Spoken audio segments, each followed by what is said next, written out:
அனைவருக்கும் என்னுடைய இனிய மாலை வணக்கம். இன்னைக்கு ஒரு சின்ன நெட்வொர்க் இஷ்யூ ஆயிடுச்சு. அதனால என்னால் இப்போதைக்கு லைவ் வர முடியல. இன்னைக்கான வீடியோவில் நம்ம என்ன பார்க்க போறோம் அப்படின்னா மொழியோடு விளையாடு. அதனால என்ன பண்றேன் அப்படின்னா இன்னைக்கு நான் இந்த வீடியோ ஒரு ரெக்கார்ட் பண்ணி என்ன பண்றேன் அப்படின்னா உங்களுக்கு போஸ்ட் பண்றேன். கடைசி வரை இந்த வீடியோவை பாருங்க, சரிங்களா? சரி, இன்னைக்கு நம்ம என்ன பார்க்க போறோம் அப்படின்னா மொழியோடு விளையாடு அப்படின்னு சொல்லக்கூடிய ஒரு டாபிக் தான் என்ன பண்ண போறோம் அப்படின்னா இன்னைக்கு நம்ம பார்க்க போறோம். நிறைய பேர் என்ன பண்ணிட்டு இருந்தீங்க அப்படின்னா, சார் இந்த மொழியோடு விளையாட நடத்துங்க சார், அதுல இருந்து நிறைய கேள்விகள் அப்படின்றது கேட்கறாங்க அப்படின்னு நிறைய பேர் கேட்டுட்டே இருந்தீங்க. அதனால அந்த ஒரு மொழியோடு விளையாடு இயல் 1 இருக்கக்கூடிய பகுதி தான் என்ன பண்ண போறோம் அப்படின்னா இன்னைக்கு நம்ம பார்க்க போறோம். இயல் 1லயே பார்ட் 1 பார்ட் 2 பிரிச்சலாம் அந்த மொழியோடு விளையாடு. ஏன்னு பாத்தீங்க அப்படின்னா அதுக்கு அடுத்து பாத்தீங்க அப்படின்னா உங்களுக்கு வாழ்த்து மடல் இருக்க போது, அதுக்கு அடுத்து சின்ன ஒரு கட்டுரை இருக்க போது, இதெல்லாம் பாத்தீங்கன்னா பார்ட் 2ல பார்க்கலாம். இன்னைக்கு பார்ட் 1ல பாத்தீங்கன்னா சின்னதா இருக்கக்கூடிய ஒரு பகுதிகள் இருக்குல்ல, அதெல்லாம் என்ன பண்ணலாம் அப்படின்னா இன்னைக்கு நம்ம பார்க்கலாம். போறதுக்கு முன்னாடி யாராச்சும் சப்ஸ்கிரைப் பண்ணாம இருக்கீங்க அப்படின்னா உடனே சப்ஸ்கிரைப் பண்ணிக்கோங்க. யாராச்சும் லைக் பண்ணாம பார்த்துக்கிட்டு இருக்கீங்க அப்படின்னா எவ்ரிவன் ஸ்மாஷ் லைக் பட்டன், சரியா? லைக் பண்ணல அப்படின்னா லைக் பண்ணிக்கோங்க.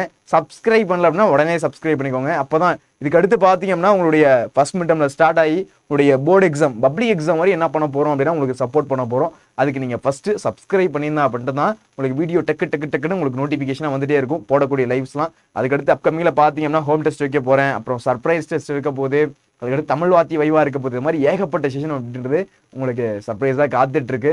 அதனால யாராச்சும் சப்ஸ்கிரைப் பண்ணாம இருக்கீங்க அப்படின்னா உடனே சப்ஸ்கிரைப் பண்ணிக்கோங்க, சரிங்களா? ஓகே, யாருக்கெல்லாம் இந்த ஒரு பிடிஎஃப் வேணுமோ டிஸ்கிரிப்ஷன் லிங்க் இருக்கு, சரிங்களா? யாருக்கெல்லாம் இந்த ஒரு பிடிஎஃப் வேணுமோ டிஸ்கிரிப்ஷன் லிங்க் இருக்கு, கிளிக் பண்ணி என்ன பண்ணிக்கோங்க அப்படின்னா இந்த ஒரு பிடிஎஃப் டவுன்லோட் பண்ணிக்கோங்க, சரிங்களா? சரி, ஓகே. இப்போ நம்ம ஃபர்ஸ்ட் பார்க்க போறது என்ன அப்படின்னா மொழிபெயர்ப்பு அப்படின்றது யூஸ்வலா உங்கள்கிட்ட கேட்டுட்டே இருக்கக்கூடிய ஒரு கேள்வி தான்.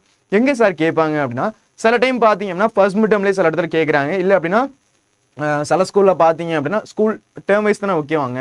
அப்படி வைக்கும்போது பார்த்தீங்கன்னா சில ஸ்கூலில் வைக்கிறது இல்லை. ஆனால் மொழிபெயர்ப்பு நமக்கு தெரிஞ்சிருக்கணும், சரிங்களா? அந்த ஒரு மொழிபெயர்ப்பு தான் என்ன பண்ண போகிறோம் அப்படின்னா இன்னைக்கு நம்ம ஃபர்ஸ்ட் பார்க்க போகிறோம். அடுத்தடுத்து நிறைய இருக்க போகுது, சரிங்களா? ஒன்று என்ன பண்ணலாம் அப்படின்னா நம்ம பார்க்கலாம், சரிங்களா? சரி, ஓகே. மொழிபெயர்ப்பு பாருங்க. மொழிபெயர்ப்பு அப்படின்னா என்னப்பா? மொழிபெயர்ப்பு அப்படின்னா என்ன? டிரான்ஸ்லேட் பண்றது. இப்போ நீங்க என்ன பண்ணுவீங்க அப்படின்னா ஏதாச்சும் ஒரு இங்கிலீஷ்ல ஒரு கட்டுரை இருக்கு அப்படின்னா என்ன பண்ணுவோம், அது தமிழ்ல வேணும் அப்படின்னா இங்கிலீஷ் டு தமிழ் அப்படின்னு போட்டு என்ன பண்ணுவோம் அப்படின்னா அதை அப்படியே டிரான்ஸ்லேட் பண்ணுவோம்ல, அந்த மாதிரி தான் என்ன பண்ணுவோம் அப்படின்னா இதை டிரான்ஸ்லேட் பண்றது, சரிங்களா? ஓகே, அப்போ மொழிபெயர்ப்பு இங்கிலீஷ்ல இருக்கிறது என்ன பண்ண போறோம் அப்படின்னா இந்த இடத்துல தமிழ்ல மொழிபெயர்க்க போறோம். பாருங்க, if you talk to a man in a language he understands that goes to his head. அதுதான் சொல்ல வராரு அப்படின்னா இந்த இடத்துல ஃபர்ஸ்ட் இருக்கக்கூடிய இந்த பேராகிராஃப் எடுத்துப்போம். ஒருவர்கிட்ட அவர் புரிந்து கொள்ளக்கூடிய ஏதாவது ஒரு மொழியில் பேசினால் அது அவருடைய மூளையை சென்றடைகிறது. இப்போ நீங்க ஃபர்ஸ்ட் ஏதாச்சும் ஒன்று பேசுறீங்கன்னு வச்சுக்கோங்களேன், அதாவது இப்போ நான் நீங்களே என்ன, நீங்க தமிழ் மொழியில பிறந்தவங்க, உங்களுடைய தாய்மொழி என்ன தமிழ் மொழி, என்னுடைய தாய்மொழி என்ன தமிழ் மொழி. ஆனா நான் என்ன பண்றேன் அப்படின்னா இங்கிலீஷ்ல பேசுறேன்னு வச்சுக்கோங்க. நான் அப்படி இங்கிலீஷ்ல பேசுறேன் அப்படின்னா உனக்கு என்ன ஆகும் அப்படின்னா நான் பேசுறது உன்னுடைய மூளைக்கு போகும். எங்க போகும்? உன்னுடைய மூளைக்கு மட்டும்தான் போகும். அதுக்கடுத்து if you talk to him in his own language that goes to his heart. இது யார் சொல்லியிருக்கா அப்படின்னா நெல்சன் மண்டேலா சொல்லியிருக்காரு. அதாவது ஃபர்ஸ்ட் என்ன சொல்றாரு அப்படின்னா நீ நார்மலா அவருடைய தாய்மொழி இல்லாம வேற ஒரு மொழியில அவர்கிட்ட பேசுறேன்னு வச்சுக்கோங்களேன்.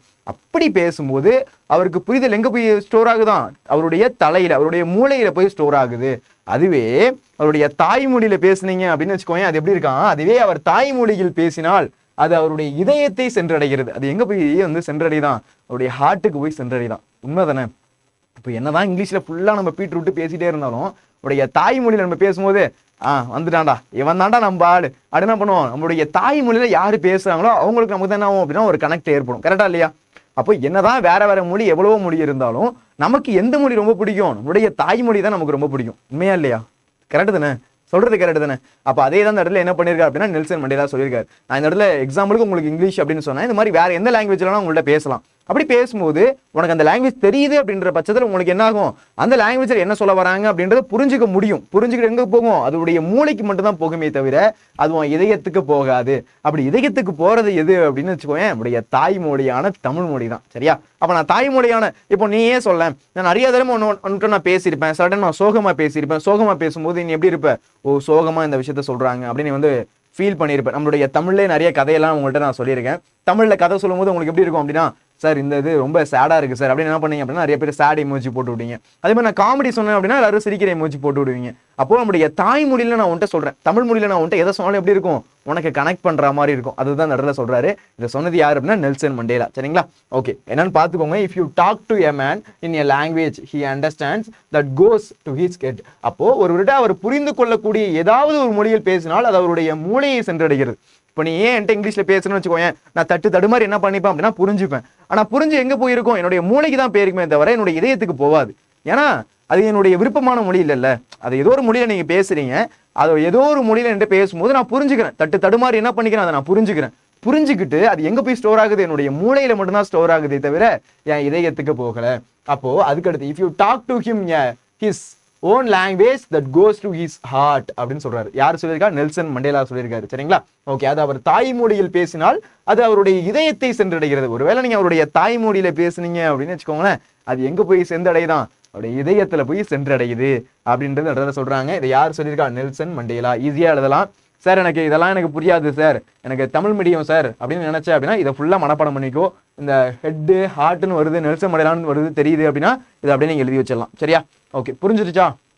ஓகே, ஃபர்ஸ்ட் ஸ்லைடு எனக்கு கிளியரா புரிஞ்சிருச்சு சார் அப்படின்னா சேட்ல ஒரு ஃபயர் போடுங்க பார்க்கலாம் எல்லாரும். சார் என்ன சார் ரெக்கார்டிங்லேயும் ஃபயர் போட சொல்றீங்க, போட்டு விடுங்க. சரியா? ஏன்னா உனக்கும் அப்பதான் வந்து ஒரு லைவ் கிளாஸ் அட்டன் பண்ற ஒரு ஃபீல் இருக்கும். அதனால தான் வந்து ரெக்கார்டிங்கா இருந்தாலும் பரவாயில்ல அப்படின்ட்டு இந்த மாதிரி சில வார்த்தைகள்லாம் சொல்லிட்டு இருக்கேன்.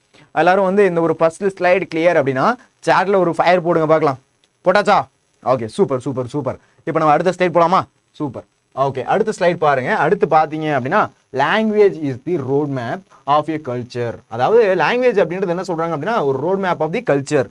அது நமக்கு உண்மை தானே. இப்போ நம்முடைய தாய்மொழியான தமிழ் மொழி இருக்குன்னு வச்சுக்கோங்க. உடைய தமிழ் மொழி என்னது, சும்மா நேத்திக்கு இன்னைக்கு தோன்றனவளாவ, கிட்டத்தட்ட 2000 வருஷத்துக்கு முற்பட்டவ. சரியா? அப்ப அந்த மாதிரி இருக்கக்கூடிய மொழியை வந்து என்ன பண்ணிட்டு இருக்கோம் அப்படின்னா இன்னைக்கு நம்ம பேசிக்கிட்டு இருக்கோம், பேசுறோம், எழுதுறோம், பழகுறோம். இந்த மாதிரி ஏகப்பட்ட விஷயம் இருக்கு. அப்போ அந்த ஒரு மொழியில இருக்கக்கூடிய பண்பாடு, அது இருக்கக்கூடிய பாரம்பரியம், அது எல்லாத்தையுமே நிறைய என்ன பண்ணிட்டு இருக்கோம், ஃபாலோ பண்ணிட்டு இருக்கோம். உடைய தாய்மொழியான தமிழ்மொழி உங்களுக்கு தெரியும். அதுல சங்க இலக்கியத்துல பாத்தீங்கன்னா 8 தொகை 10 பாடு அப்படின்னு பிரிச்சுட்டே போலாம். அதுலயும் 8 தொகை பாத்தீங்க அப்படின்னா நல் நட்டினை நல்ல குறுந்தொகை 500 10 10 ஓங்கு பரிபாடு கற்றறிந்தோர் ஏத்தும் கலியோடு அகம்புறம் என்று இத்திரத்தை 8 தொகை அப்படின்னு சொல்லுவாங்க. 8 தொகை நூல்கள், அதுக்கடுத்து 10 பாடு, இந்த மாதிரி ஏகப்பட்ட நூல்கள் அப்படின்றது இருக்கு.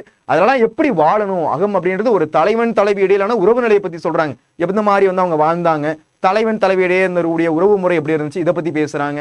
புறநானூறு எடுத்தீங்கன்னா அது வீரம், கொடை, கல்வி, இதை பத்தி எல்லாம் பேசுறாங்க. அப்போ நம்மளுடைய தாய்மொழியான தமிழ்மொழி இருக்கே, அது வந்து ஜஸ்ட் வந்து ஒரு லாங்குவேஜ் மட்டும் கிடையாது. இப்போ நானே உன்ட்ட சொல்றேன்ல, இப்போ நீங்க என்ன பண்றீங்க, தமிழ் சப்ஜெக்ட் மட்டுமா படிக்கிறீங்க, இங்கிலீஷ், மேக்ஸ், சயின்ஸ், சோஷியல். இப்போ தமிழ் சப்ஜெக்ட் மட்டும் மீதி எல்லாத்தையும் படிங்க பாருங்களேன். இங்கிலீஷ்ல என்ன கத்துப்பீங்க, இங்கிலீஷ் வந்து லாங்குவேஜ் ஏதோ கத்துக்கிறீங்க, அதில் இருக்கக்கூடிய விஷயத்தை கற்றுக்கிறீங்க. மேக்ஸ் என்ன கற்றுப்பீங்க, கால்குலேஷன் கற்றுப்பீங்க. சயின்ஸ் என்ன கற்றுப்பீங்க, புதுசாக சயின்ஸில் ஏதாச்சும் இருக்கக்கூடிய கண்டுபிடிப்புகள். ஸோ அதுக்கடுத்து அது பயாலஜினா உடலமைப்பு எப்படி இருக்குது, அது வந்து கெமிஸ்ட்ரி அப்படின்னா எதையும் சேர்ந்தா என்ன வந்து கெமிக்கல் வருது, இந்த மாதிரி படிப்பீங்க. இதை மாதிரி ஃபிசிக்ஸ் எடுத்தீங்க அப்படின்னா இயற்பியலில் படிக்கிறீங்க. சரிங்களா? ஓகே, அதுக்கடுத்து என்ன சப்ஜெக்ட் இருக்குது, மேக்ஸ், ஃபிசிக்ஸ், சோஷியல்னா நம்முடைய இது எப்படி இருக்குது, நம்முடைய ஜுடிஷியரி எப்படி இருக்குது, இதை பற்றி என்ன பண்ணுறீங்க அப்படின்னா படிக்கிறீங்க. ஆனால் உனக்கு நல்ல விஷயத்தை எது சொல்லித்தருது சொல்ல பார்க்கலாம். எதுப்பு சொல்லித்தருது, எதுவுமே சொல்லித்தரல அப்படின்னு சொல்றீங்களா? சரி, எது சொல்லித்தருது அப்படின்னா நம்முடைய தாய்மொழியான தமிழ் மொழி மட்டும் தான் சொல்லித்தருது. ஒவ்வொரு வாட்டியும் உன்னுடைய புக்கை நீ எடுக்கும்போது நான் உன்ட்ட என்ன சொல்லுவேன், நம்முடைய தாய்மொழியில திருக்குறள் இருக்குடா, திருக்குறள் அறம் பொருள் இன்பம் பிரிக்கிறாங்க. அதுல ஒருத்தன் என்ன சொல்றான், ஒவ்வொரு வாட்டி நான் சொல்லும் போது ஒருத்தர் பொய் பேசக்கூடாது, திருடக்கூடாது, ஏமாற்றக்கூடாது, இந்த மாதிரி ஏகப்பட்ட விஷயத்தை எது சொல்லுது அப்படின்னா நம்முடைய தாய்மொழியான தமிழ் மொழி சொல்லுது. சரிங்களா? அதனால வந்து தமிழ் மொழி ஜஸ்ட் ஒரு மொழி, ஜஸ்ட் ஒரு லாங்குவேஜ் அப்படின்னு நினைச்சிக்காத, நம்மளுடைய அடையாளம். சரிங்களா? அது அவமானம் கிடையாது. இங்கிலீஷ்ல பேசினாதான் கெத்து, அதெல்லாம் ஒன்றும் கிடையாது. நீ உனக்கு தெரிஞ்ச மொழி, உனக்கு தெரிஞ்ச அந்த வார்த்தையில நீ என்ன பண்ணாமலாம் தைரியமா நீ தமிழ்ல பேசலாம். சரிங்களா? ஓகே, இப்போ language is the road map the culture. It tells you where its people come from and where they are going. யாரு சொல்லியிருக்கா அப்படின்னா ரீட்டா மேக் பிரவுன். சரியா? ரீட்டா மே பிரவுன் அப்படின்னு சொல்றவர். மொழி என்பது கலாச்சாரத்தின் வழிகாட்டி. மொழி அப்படின்றது என்ன, கலாச்சாரத்தோட வழிகாட்டி. இப்போ நம்முடைய கலாச்சாரம் என்ன, நம்ம வந்து வேட்டி சட்டையை வந்து உடுத்திப்போம். அதுக்கடுத்து பார்த்தீங்கன்னா நமக்கு தனித்தனியாக நிறைய விழாக்கள் இருக்கு. பொங்கல் விழா இருக்கு, தமிழர் திருநாள் நம்ம என்ன பண்றோம் அப்படின்னா அதெல்லாம் கொண்டாடுறோம். இந்த மாதிரி ஏகப்பட்ட விஷயம் அப்படின்றது நமக்குள்ள என்ன இருக்கு, நம்முடைய தமிழர் சம்பந்தமா நிறைய விஷயங்கள் இருக்கு. அப்போ அது பார்த்தீங்க அப்படின்னா அது ஒரு பாரம்பரியம், அது என்னது அப்படின்னா ஒரு கலாச்சாரம். சரியா? அப்போ இதை தான் இங்க சொல்றாங்க. அப்போ மொழி என்பது கலாச்சாரத்தின் வழிகாட்டி. ஒரு லாங்குவேஜ் அப்படின்றது என்ன, ஒரு கலாச்சாரத்தோட வழிகாட்டி. மொழி அப்படின்றது ஒரு கலாச்சாரத்துடைய வழிகாட்டி. அதுக்கடுத்து அதுவே அம்மொழி பேசும் மக்கள் எங்கிருந்து வந்தார்கள், எங்கே செல்கிறார்கள் என்பதை உணர்த்தும். அதாவது அந்த மொழி தான் எங்கேருந்து வந்தாங்க, அவங்க எங்க போறாங்க அப்படின்றத சொல்லும். உனக்கே தெரியும், இப்போ நான் என் பேர் நான் தமிழ்னு வச்சிருக்கிறதுனால நான் தமிழ் நான் சொல்றேன் அப்படின்னு நீங்க நினைக்கலாம். ஆனா யாரு தமிழ் மொழிக்கு சம்மந்தமே இல்லாத சில பேர் என்ன பண்ணாங்க அப்படின்னா வேற்று நாட்டவர் இங்க வந்து என்ன பண்ணாங்க அப்படின்னா தமிழ் மொழி மீது வந்து ஏற்று சொன்னாங்க. பாத்தீங்க அப்படின்னா உங்களுக்கே தெரியும், ஜி போப் இங்கு ஒரு தமிழ் மாணவன் உறங்கிக் கொண்டிருக்கிறான் என்று அவருடைய கல்லறையில் எழுத சொல்றாரு. கல்லறையில் என்ன எழுத சொல்றாரு, இங்கு ஒரு தமிழ் மாணவன் உறங்கிக் கொண்டிருக்கிறான். அவருக்கு தமிழுக்கும் சம்பந்தமே கிடையாது. ரசூல் கம்சதேவ் சொல்றாரு, நாளை தமிழ் அழியும் என்றால் நான் இன்றே இறப்பேன். நாளைக்கு தமிழ் அழிஞ்சிரும்னு வச்சுக்கோயேன், நான் இன்னைக்கே செத்துருவேன். ஏன்னா தமிழ் அழிகிறதுனால பார்க்க முடியாது. அவர் அந்த மாதிரி சொல்றாரு. அப்ப எந்த அளவுக்கு தமிழ் மீது பற்றுதல் கொண்டிருந்தா அந்த வார்த்தையை சொல்ல முடியும்? நினைச்சு பாருங்க. இது ஈஸியா வந்துருமா வாயிலேருந்து? நம்ம யோசிச்சிருக்க கூட மாட்டோம். நாளை என் தமிழ்மொழி சாகும், என்னுடைய தமிழ்மொழி சாகும் என்றால் நான் இன்றே இறப்பேன். நாளைக்கு என் தமிழ்மொழி அழியும்னு எனக்கு தெரிஞ்சிருச்சு அப்படின்னா நான் இன்னைக்கு என்ன பண்ணிடுவேன்? என்னுடைய வாழ்க்கையை நான் முடிச்சுப்பேன். இன்னைக்கு நான் என்ன பண்ணிப்பேன்? தற்கொலை பண்ணிப்பேன். ஏன்னா என்னுடைய தமிழ்மொழி அழிகிறது என்னால பார்க்க முடியாது. சாகும் போதும் தமிழ் படித்து சாக வேண்டும் என்ற சாம்பலும் தமிழ் மணந்த வேகம். என்ன சாகும் போதும் என்ன பண்ணணும்? தமிழ் படிச்சுக்கிட்டே இருக்கும். அது என்னது, அலெக்ஸ் பாண்டியனா ஏதோ ஒரு படத்துல கூட வரும்ல, ஏதோ ஒரு படத்துல சிறுத்தை படத்துல வரும்ல, இந்த மாதிரி வந்து ரத்னவேல் பாண்டியன் அவர் சொல்றாரு, இந்த மாதிரி நான் வந்து சாகும்போது என்னுடைய மீசை முறுக்கிக்கிட்டு இருக்கணும், என் உதடு சிரிச்சிட்டு இருக்கணும், அந்த மாதிரி சொல்றாருல. அவர் மாதிரி சச்சிதானந்தன் சொல்றாரு, சாகும் போதும் தமிழ் படித்து சாக வேண்டும். சாகுறப்ப என்ன பண்ணணும்? தமிழ் படிச்சுட்டே இருக்கணும். தமிழ் என்ன பண்ணணும்? படிச்சுட்டே இருக்கணும். சாகும் போதும் தமிழ் படித்து சாக வேண்டும். என்னுடைய சாம்பல், நான் வந்து இறந்ததுக்கு அப்புறம் என்னுடைய சாம்பல் இருக்குல்ல, அந்த சாம்பலும் தமிழ் மணந்து வேகணுமா. அதுல பாத்தீங்கன்னா தமிழ் மணக்கணுமா அந்த ஒரு சாம்பல்ல. இதெல்லாம் வந்து நீங்க நினைக்கிற மாதிரி ஈஸியா அந்த வார்த்தையெல்லாம் அவங்க சொல்லிட முடியாது. தமிழ் மீது பற்றுதல் யார் வந்து வச்சிருக்காங்களோ அவங்களால மட்டும் தான் இந்த வார்த்தைகளெல்லாம் சொல்ல முடியும். உண்மையிலே வந்து ரசூல் கம்சுதேவா இருக்கட்டும், சச்சிதானந்தனா இருக்கட்டும், இவங்கெல்லாம் வந்து லெஜண்ட்ஸ். இதெல்லாம் வந்து தமிழுடைய அப்பாற்பட்ட ஒரு விஷயத்த வந்து இந்த இடத்துல பேசுறாங்க. உண்மையிலே வந்து எனக்கெல்லாம் புல்லரிக்கும். சரியா? அந்த மாதிரி வேற லெவல். சரிங்களா? சரி, ஓகே. அப்போ மொழி என்பது கலாச்சாரத்துடைய வழிகாட்டி. அதுவே மொழி பேசும் மக்கள் எங்கிருந்து வந்தார்கள், அவங்க எங்கிருந்து வந்தாங்க அப்படின்றது தெரியும். அதுக்கடுத்து அவங்க எங்க போறாங்க, இந்த ஒரு மொழிக்காரங்க எங்க போறாங்க என்பதை உணர்த்தும் அப்படின்னு யார் சொல்றா? Rita Mae Brown. Rita Mae Brown. சரியா?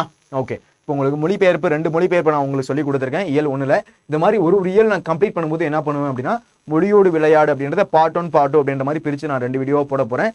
கண்டிப்பா அதை நீங்க பார்த்துருக்கணும். கண்டிப்பா என்ன பண்ணிருக்கணும்? இந்த ஒரு மொழிபெயர்ப்பு இந்த மாதிரி இருக்கக்கூடிய மொழியோடு விளையாடு கண்டிப்பா பார்க்கணும். இது வந்து கேள்விகள் வருது. சரிங்களா? ரீசெண்ட் டைம்ல பாத்தீங்கன்னா போன வருஷம் பசங்களுக்கு நிறைய கேள்விகள் அப்படின்றது வந்து கேட்டாங்க. அதனால தயவு செஞ்சு இதெல்லாம் படிச்சுட்டு போகணும். சரிங்களா? ஓகே. அதனால வந்து இந்த மாதிரி இருக்கக்கூடிய மொழிபெயர்ப்பு, இந்த மாதிரி இருக்கக்கூடிய மொழியோடு விளையாடலாம் நீங்க கண்டிப்பா பார்க்கணும். சரிங்களா?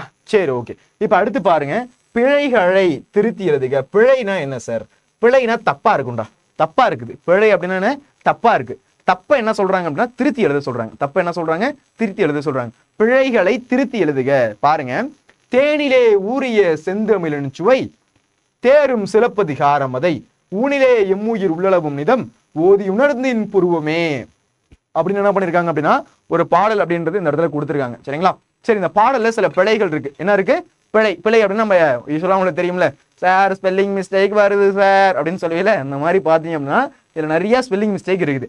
அந்த ஒரு ஸ்பெல்லிங் மிஸ்டேக் என்ன பண்ண போறோம் அப்படின்னா இதுல நம்ம அவாய்ட் பண்ண போறோம் அப்படின்னா அவங்க கூட சேர்ந்து எனக்கும் வருது, அது திருத்த போறோம். சரியா? ஏன்னா வந்து நான் யூடியூப்ல வந்தேன் அப்படின்னாலே நான் பார்க்கக்கூடிய பாதி கமெண்ட் ஸ்பெல்லிங் மிஸ்டேக் அவாய்ட் பண்ணுவது எப்படி, ஸ்பெல்லிங் மிஸ்டேக் அவாய்ட் பண்ணுவது எப்படி, இதை மட்டும் தான் நிறைய பேர் கேட்பாங்க. அதனால அந்த ஒரு ஸ்பெல்லிங் மிஸ்டேக் என்ன பண்ண போறோம் அப்படின்னா இதுல நம்ம கொஞ்சம் மாத்தி எழுதிடுவோம். சரியா? ஒரே நிமிஷம்.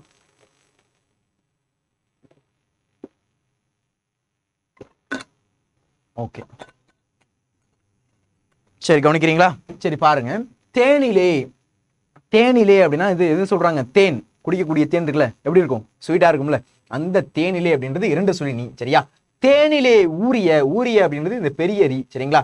அவ தேனிலே ஊறிய செந்தமிழின் சுவை, தேனிலே ஊறிய செந்தமிழுடைய சுவையா. தேன்ல ஊறினா எப்படி இருக்கும்? நெல்லிக்காயை என்ன பண்ணுவாங்க அப்படின்னா அதை சின்னதாக கட் பண்ணி தேன்ல போடுவாங்க. ஏன்னா அது தேன் நெல்லிக்காய் அப்படின்னு சொல்லுவாங்க. ரொம்ப டேஸ்டா இருக்கும், ரொம்ப இனிப்பா இருக்கும். அப்படி வைக்கும் போது அந்த புளிப்பு இனிப்பு பார்த்தீங்க அப்படின்னா அப்படி ஒரு மாதிரி வித்தியாசமான ஒரு டேஸ்ட்டை கொடுக்கும். யாரெல்லாம் சாப்பிட்றீங்க தேன் நெல்லிக்காய்? கடையில் கூட வைப்பாங்க. ஏதாச்சும் நாட்டு மருந்து கடையெல்லாம் போய் பார்த்தீங்க அப்படின்னா தேன் நெல்லிக்காய் அப்படின்னு தனியாக வைப்பாங்க. சரியா? ஏதாச்சும் கிடைச்சது அப்படின்னா வாங்கி சாப்பிட்டு பாருங்க. சரியா? அப்ப தேனிலே அப்படின்றது சின்ன நீ வருது. தேனிலே ஊறிய அப்படின்னா ஊறிய செந்தமிழின் சுவை, தேரும் சிலப்பதிகாரம் அதை. தேரும் அப்படின்றது இந்த ரூ வரக்கூடாது. தேரும் சிலப்பதிகாரம் அதை, காருக்கு பாத்தீங்க அப்படின்னா இந்த ரே வரணும். அப்போ தேரும் சிலப்பதிகாரம் அதை. சிலப்பதிகாரம்னு தெரியுமில்ல, இளங்கோடிகள் ஏற்றுனது என்ன? சிலப்பதிகாரம். சரிங்களா? படிச்சிருக்கீங்கல்ல, சிலப்பதிகாரம், கோவலன், கண்ணகி, மதுரை போய் எரிச்சா, இந்த கதையில என்ன பண்ணிருப்போம் அப்படின்னா இதுல நம்ம படிச்சிருப்போம். இது ஏற்றுனது யாரு? இளங்கோவடிகள். சரிங்களா? சிலப்பதிகாரத்திலிருந்து சிலம்பரசன் அப்படின்னு ஞாபகம் வச்சுக்காது. சரியா? சிலப்பதிகாரத்தை ஏற்றியது யாரு? இளங்கோவடிகள். சரிங்களா? கம்பராமாயணத்தை ஏற்றது கம்பர் சார். அப்ப சிலப்பதிகாரத்தை ஏற்றது சிலம்பரசன் தானே. அவர் வந்து தக்லைஃப் படத்துல இருக்காரா? அவர் இல்ல, கிடையாதுரா, அவர் வேற. சரியா? சிலப்பதிகாரத்தை ஏற்றுனது இளங்கோவடிகள். சரியா? ரெண்டுத்துக்கும் போட்டு மிஸ் மேட்ச் பண்ணிடாதீங்க, வேற. சரிங்களா? அந்த மாதிரிலாம் எழுதிடாதீங்க. தேரும் சிலப்பதிகாரம் அதை, ஊனிலே எம்முயிர் உள்ளளவும் நிதம், ஓதி உணர்ந்தின் புருவமே. ஊனிலே அப்படின்றது இந்த சின்ன நீ வரக்கூடாது, பெரிய நீ வரணும். சரியா? உங்களுக்கு இதெல்லாம் எதுவும் புரியல சார், இந்த மார்க் எடுக்கணும் சரியா அப்படின்னு நீங்க நினைச்சீங்க அப்படின்னா நான் உங்களுக்கு டிரான்ஸ்லேட் பண்ணி காமிச்சிருக்கேன், எந்த எழுத்தை மாத்துறேன் அப்படின்ட்டு அதை மட்டும் நோட் பண்ணிக்கோங்க. சரியா? தேனிலே எம்முயிர் உள்ளளவும் அப்படின்றது இந்த இல்லு வரக்கூடாது, பெரிய இல்லு வரணும் உள்ளளவும். இது ஓதி உணர்ந்தின், உணர்ந்தினுக்கு வந்து இந்த சின்ன நா வரக்கூடாது, 3 நா வரணும். சரியா, 3 சுழி நா வரணும். உணர்ந்தின் புருவமே அப்படின்றது இந்த சின்ன ரூ வரக்கூடாது, இந்த ரூ வரணும். சரியா, புருவமே அப்படின்றது எல்லாருக்கும் ல ல ல டிஃபரன்ஸ் தெரியுமா? யாருக்கு சார் தெரியும் அப்படின்னு நினைச்சு அப்படின்னு நான் சொல்றேன் பாருங்க. ல ல ல பாருங்க. ஃபர்ஸ்ட் இந்த சின்ன லாவை பார்க்கலாமா? சின்ன லா அப்படின்றது என்ன அப்படின்னா, என்னுடைய நுனி நாக்கு இருக்குல்ல, அது நம்மளுடைய வாயுடி மேல் அன்னம் இருக்குல்ல. மேல் அன்னம் அப்படின்னா என்ன சார் அப்படின்னா, அதனுடைய நம்ம சாக்லேட்லாம் சாப்பிட்டா போய் ஒட்டிக்கும்ல, அதான் மேலெண்ணம். ஈஸியா புரியுதா? ஆமா, சாக்லேட் சாப்பிட்டா போய் மேலே ஒட்டிக்கும். நம்ம என்ன பண்ணுவோம், எடுத்த வந்து ட்ரை பண்ணிட்டே இருப்போம்ல, அதுதான் மேலெண்ணம். சரிங்களா? சரி, அப்ப மேலெண்ணத்துல ல அப்படின்றது முன்னாடி இருக்கணும். இப்ப நல்லா பாருங்க, ல புரியுதா பாருங்க, ல. சரியா, நல்லா பாருங்க. சின்ன ல, இந்த சின்ன ல அப்படின்றது என்ன, நம்மளுடைய நுனி நாக்கு அந்த ஒரு மேல் அன்னத்துல படணும், ல. சரியா, சரி, அடுத்து பெரிய ல பாப்போமா? பெரிய ல வந்து மிடல்ல வரணும். ல உள்ள போயிடக்கூடாது, அது சிறப்பலகரமாயிரும். மிடில் ல சொல்லுங்க பார்க்கலாம். ல சின்ன ல பாருங்க, ல ர. அதுக்கு அடுத்து சிறப்புலகர ல, வாழைப்பழம் வருதா? அப்போ எனக்கெல்லாம் பேர் வருது தமிழன். அப்ப என்னுடைய பேர்லாம் எப்படி சொல்லணும் அப்படின்னா, ல வந்து அந்த நாக்கு ஃபுல்லா மடிஞ்சிடணும், மடிஞ்சு மேல வருடிக்கிட்டு வரணும். அந்த மேல் அன்னம் இருக்குல்ல, அப்படியே வருடிக்கிட்டு வரணும். ர ர தமிழன் வாழைப்பழம் வருதா? சில பேருக்கு வரல. ஓகே, இதுதான் இதுல இருக்கக்கூடிய உங்களுக்கு மயங்குடி சொற்கள் இருக்கக்கூடிய அந்த ல ல ல டிஃபரன்ஸ். சரிங்களா? ஓகே, இதுக்கப்புறம் அதை யூஸ் பண்ணி பாருங்க, உங்களுக்கு புரியும். ஓகே, இப்போதைக்கு நம்ம என்னென்ன பார்த்தோம் அப்படின்றத பாருங்க. தேனிலே சின்ன நீ போட போறீங்க. ஊரிய இந்த சின்னரி வரக்கூடாது, பெரிய ரீ வரணும். ஊரிய செந்தமிழின் சுவை. தேரும் இந்த ரூ வரக்கூடாது, பெரிய ரூ வரணும், தேரும். சிலப்பதிகார மதை இந்த பெரியரா வரக்கூடாது, சின்னரா வரணும். அதுக்கடுத்து ஊனிலே இந்த சின்ன நீ வரக்கூடாது, பெரிய நீ வரணும், ஊனிலே. எம்முயிர் உள்ளளவும் இந்த சின்னலா வரக்கூடாது, பெரியலா வரணும், உள்ளளவும். நிதம் ஓதி உணர்ந்தின் இந்த 2 சுழி நா வரக்கூடாது, 3 சுழி நா வரணும். உணர்ந்தின் புருவமே இந்த ரூ போடக்கூடாது, பெரிய ரூ போடணும். சரிங்களா? ஓகே, இது புரிஞ்சுச்சா? பிழைகளை திருத்தி எழுதுக அப்படின்றது இந்த கேள்வி பெருசா உங்களுக்கு கேட்டது கிடையாது. ஆனா மொழியோடு விளையாடல புக் பேக்கு பின்னாடி கொடுத்துருக்காங்க, அந்த ஒரு ரீசனால உங்களுக்கு நடத்துறேன். சரியா? போன வருஷம் கேட்டிருக்காங்களா சார் அப்படின்னா பெருசா கேட்டதே கிடையாது. சரியா? ஆனா தெரிஞ்சுக்கோங்க. சரியா? நமக்கு வந்து சார் இதெல்லாம் வரவே வராது சார், இது வரைக்கும் கேட்டதே இல்லை சார் அப்படின்றதுனால நம்ம படிக்காம போவேனா. நமக்கு புக்கில்னு ஒன்று கொடுத்துட்டாங்க, அதில் மொழியோடு விளையாடுன்னு ஒரு பின்னாடி பயிற்சின்னு ஒன்று கொடுத்துட்டாங்க. அது ஜஸ்ட் நம்ம ட்ரை பண்ணி பார்ப்போம், ட்ரை பண்ணி எழுதிடுவோமே தவிர அது வராது இது வேணாம் அப்படின்னு நம்ம என்ன பண்ண வேணாம், ஒதுக்க வேணாம். சரியா? அதனால அதை நம்ம படிச்சுக்கலாம். சரிங்களா? சரி, ஓகே, அடுத்து போவோமா? ஓகே, அடுத்து பாருங்க. கீழ்காணும் சொற்களின் கூட்டு பெயர்களை கண்டுபிடித்து எழுதுக. கீழ்காணும் சொற்களுடைய கூட்டு பெயர்களை கண்டுபிடித்து எழுதுக. கீழ்காணும் சொற்களுடைய என்ன பண்ண சொல்றாங்க, அந்த கூட்டு பெயர் அப்படின்னா தெரியுமா? கற்குவியல், ஆட்டு மந்தை. இதெல்லாம் நம்ம வந்து என்ன பண்ணிருப்போம் அப்படின்னா கேள்விப்பட்டிருப்போம். ஆட்டு மந்த மாதிரி போறாங்க பாரு, ஆட்டு மந்த மாதிரி போயிட்டு எல்லாரும் இன்ஜினியரிங் படிக்கக்கூடாது சொல்லுவாங்கல்ல சும்மா அந்த மாதிரி. அப்போ இதுதான் அந்த இடத்துல சொல்றாங்க. அப்போ அந்த கூட்டு பெயரை தான் என்ன பண்ண போறோம் அப்படின்னா இன்னைக்கு அந்த கிளாஸ்ல பார்க்க போறோம். தெரியுமா கூட்டு பெயர்லாம்? சொல்லுங்க பார்க்கலாம், உங்களுக்கு தெரிஞ்ச கூட்டு பெயர் சொல்லுங்க பார்க்கலாம். சார் எங்க சார் கூட்டு பெயர் சொல்ல சொல்றீங்க, நீங்களே ரெக்கார்டிங் எடுத்துட்டு இருக்கீங்க. சரி, ஓகே, சரி பாருங்க. அப்போ கூட்டு பெயர்கள், ஓகேவா? அப்ப கீழ்காணும் சொற்களின் கூட்டு பெயர்களை கண்டுபிடித்து எழுதுக. கீழ்காணும் சொற்களுடைய கூட்டு பெயர்கள் என்ன பண்ண சொல்றாங்க, இங்க கண்டுபிடிச்சு எழுதணுமா? சரி பாப்போமா. கல், கல் எங்க இருக்குன்னு பாருங்க. கல்லு இந்த இடத்துல குவியல், கல் பிளஸ் குவியல் கற்குவியல் அப்படின்னு எழுதணும். கல் பிளஸ் குவியல் கற்குவியல், கல்லு குவியல் எழுதலாமா? அப்படி எழுதக்கூடாது. தமிழ்ல நான் உங்களுக்கு அந்த இலக்கண விதிகள்லாம் சொல்லி தரேன். கல் பிளஸ் குவியல் கற்குவியல். சரியா? அந்த உங்களுக்கு நிலையினும் ஒவ்வொரும் காசா தாப்பா மிகும் அப்படின்னு ஒரு விதி இருக்கு. சரியா? அதெல்லாம் உங்களுக்கு தனியா என்ன பண்றேன் அப்படின்னா இலக்கணத்து கிளாஸ்ல உங்களுக்கு சொல்லி தரேன். இப்போதைக்கு இதை கவனிச்சுக்கோங்க. அப்போ கல் பிளஸ் குவியல் அப்படின்றது எப்படி வருது, அதே கற்குவியல் அப்படின்றது மாறுது. கல் பிளஸ் குவியல் அப்படின்றது எப்படி மாறுது, கற்குவியல் அப்படின்றது மாறுது. அதுக்கடுத்து பழம் பாருங்க, பழம் குலை. அப்ப இது எடுத்துப்போமா, இது 1ன்னு எடுத்துப்போம். சரியா? இது 1. அதுக்கடுத்து இந்த குலை இருக்கா, இது 2ன்னு எடுத்துப்போம். அப்போ பழம் பிளஸ் குலை பழக்குலை, வரணும். சரியா? சின்னலா போட்டுறாதீங்க, சின்னலா போடக்கூடாது. சரியா? அந்த பலம் போட்டீங்க அப்படின்னா பலம், சரியா, நமக்கு எவ்வளவு ஸ்ட்ரென்த் இருக்கு அப்படின்னு காமிக்கிறது, அது வேற. சரியா? அது இந்த போட்டீங்க அப்படின்னா தான் என்னது, பழம். சாப்பிட்ற பழம் இருக்குல்ல, வாழை பழம் அந்த மாதிரி சொல்றது. அப்போ குலை, பழக்குலை, அது என்னது, பழக்குலை. உள்ள வந்துடும், பழக்குலை. சரியா? அப்ப கல் பிளஸ் குவியல் கற்குவியல், பழம் பிளஸ் குலை பழக்குலை. சரியா? பழம் பிளஸ் குலை பழக்குலை, இதுதான் இதுல இருக்கக்கூடிய கூட்டு பெயர்கள். சரிங்களா? சரி, அடுத்து இங்க பாருங்க.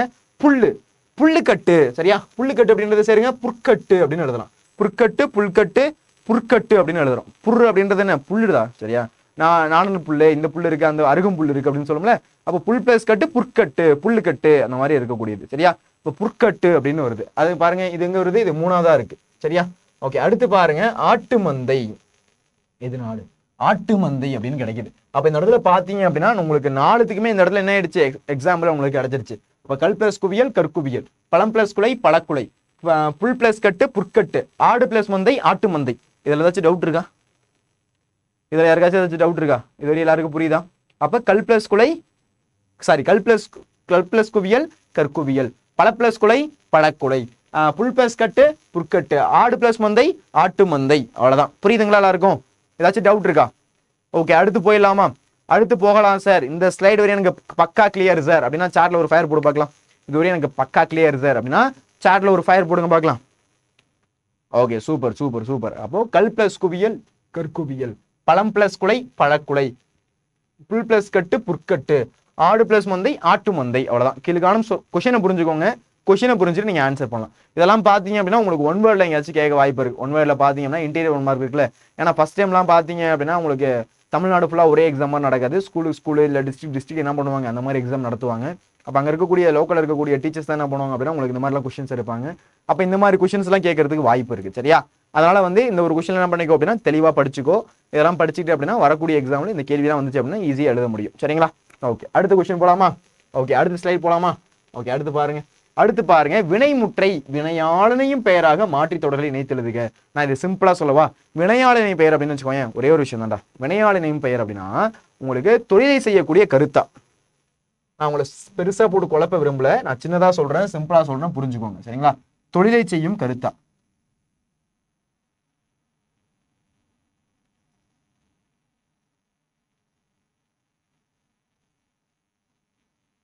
தொழிலை செய்யும் கருத்தாவை தான் குறிக்கும். அப்படி தொழிலை செய்யக்கூடிய கருத்தாவை தான் என்ன சொல்றாங்க? வினையாளனையும் பெயர் அப்படின்னு சொல்றாங்க. ஏன் சார் பென்னு யூஸ் பண்ண மாட்டீங்க அப்படின்னா இந்த பெண்ணு வந்து அந்த ஸ்பாஞ்ச் மாறுறடா, இது வந்து மேலே படிச்ச அப்படின்னா சவுண்டு கேட்டுட்டே இருக்கு, ஒரு மாதிரி பல்லெல்லாம் கூசுது. அதனாலதான் வந்து அந்த ஸ்பாஞ்ச் பென்னா எனக்கு கொஞ்சம் கம்ஃபர்டபுளா இருக்கும். இந்த பெண்ணு வந்து இந்த மாதிரி சவுண்டு கேட்டுட்டே இருக்கு. இந்த பெண்ணில் எழுதவே முடியல, இந்த மாதிரி இருக்கா, அதான் ஒரு மாதிரி இருக்கு. சரியா? சரி, ஓகே. தொழிலை செய்யும் கருத்தாவை குறிக்கும். இப்போ எக்ஸாம்பிள் நான் சின்னதாக கேட்கிறேன். பாடியவள் பாடினாள் அப்படின்றதுக்கு என்ன வித்தியாசம்? பாடியவள் அப்படின்றது பாத்தீங்க அப்படின்னா சார் பாடியவள் அவ்வளவுதான் சார், வேற ஏதாவது நல்ல குறிப்பிடுறது சார். சூப்பர். பாடியவள் சரி, பாடுதல் அப்படின்றது பாடினாங்க, அவ்வளவுதான். யாரு பாடினாங்க, எந்த காலத்துல பாடினாங்க, இதெல்லாம் எதுவுமே இருக்காது. அதுவே பாடியவள் அப்படின்னா பாட்டு முடிச்சுட்டா, ஒரு இறந்த காலத்தை குறிப்பிடுது. பாடியவள் அப்படின்றது ஒரு பெண். அப்போ தொழிலை செஞ்சது யாரு அப்படின்றத ஒரு கருத்தாவை குறிக்கும். அதுதான் என்ன? வினையாளனையும் பெயர். சரிங்களா? இப்ப இன்னொரு எக்ஸாம்பிள் சொல்லவா? வந்தவர் அவர்தான், பொறுத்தார் பூமி ஆழ்வார். நல்லா ஒரு விஷயத்தை கவனிங்க. வந்தவர் அவர் வருதா? வந்தவர் நல்லா இந்த ஒரு விஷயத்தை கவனிக்கணும். வந்தவர் அவர்தான், வந்தவர் அவர்தான்.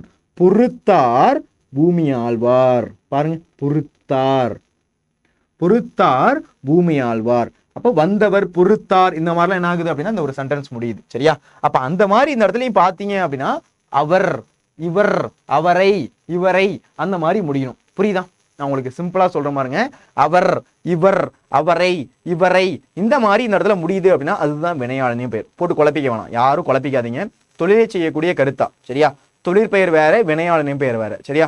சரி, ஓகே. இந்த இடத்துல வினைமுற்றுன்னு கொடுத்துருக்காங்கல்ல சார். இந்த வினைமுற்று அப்படின்னா என்ன? வினைமுற்று அப்படின்றது வினை முற்று பெற்று விட்டது, வினை கம்ப்ளீட் ஆயிடுச்சு. வினைனா என்ன? செயல் கம்ப்ளீட் ஆயிடுச்சு. செயல் கம்ப்ளீட் ஆகுறத என்ன சொல்றாங்க? வினை முற்று. வினை முற்று பெறணும், வினை வந்து கம்ப்ளீட்டா முடிஞ்சிடணும். இப்படி முடிகிறது என்ன சொல்றாங்க? வினை முற்று அப்படின்னு சொல்றாங்க. இப்ப இந்த இடத்துல பாருங்க, நான் உங்களுக்கு ஃபர்ஸ்ட் எக்ஸாம்பிள் சொல்றேன். கலையரங்கத்தில் எனக்காக காத்திருக்கிறார், அவரை அழைத்து வாருங்கள். இந்த இடத்துல பாருங்க, கலையரங்கத்தில் எனக்காக காத்திருக்கிறார், ஒரு சென்டென்ஸ் கம்ப்ளீட் ஆயிடுச்சு. இப்படி கம்ப்ளீட் ஆகுதுல, இதுதான் என்ன அப்படின்னா வினைமுற்று. இதுதான் என்ன? வினைமுற்று. அப்போ கலையரங்கம் அப்படின்னா இந்த மாதிரி டான்ஸ் ஆடக்கூடியது இல்ல ஓவியம் வரையக்கூடிய ஒரு ஸ்டேஜ் இருக்குன்னு வச்சுக்கோங்க. அந்த கலையரங்கத்துல எனக்காக காத்திருக்கிறார் அப்படின்றது என்ன? கலையரங்கத்தில் எனக்காக காத்திருக்கிறார், சென்டென்ஸ் கம்ப்ளீட் ஆயிடுச்சு, வினை முற்று பெற்று விட்டது. வினைனா என்ன? செயல் முற்று பெற்று விட்டது, செயல் வந்து கம்ப்ளீட் ஆயிடுச்சு. அப்ப இதுதான் சொல்றாங்க. அவரை அழைத்து வாருங்கள் அப்படின்னு இருக்குல்ல, இதை நான் என்ன பண்றேன் அப்படின்னா வினையாளனையும் பெயரா மாத்த போறேன். சரியா? வினை முற்று என்ன பண்றேன்? வினையாளனை பெயரா மாத்த போறேன். இந்த இடத்துல நல்லா கவனிங்க. கலையரங்கத்தில் அப்படி எழுதுறீங்க, எனக்காக காத்திருக்கின்றவரை. அப்போ இந்த வரை வருதா? காத்திருக்கின்றவரை அழைத்து வாருங்கள். அப்போ காத்திருக்கிறார் அவரை அப்படின்னு இருக்குல்ல, இந்த மாதிரி முடிஞ்சு வருது அப்படின்னா அது வினைமுற்று, கம்ப்ளீட் ஆயிருக்கு சென்டென்ஸ். அதுவே வினையாளனையும் பெயர் அப்படின்னு வச்சுக்கோங்க.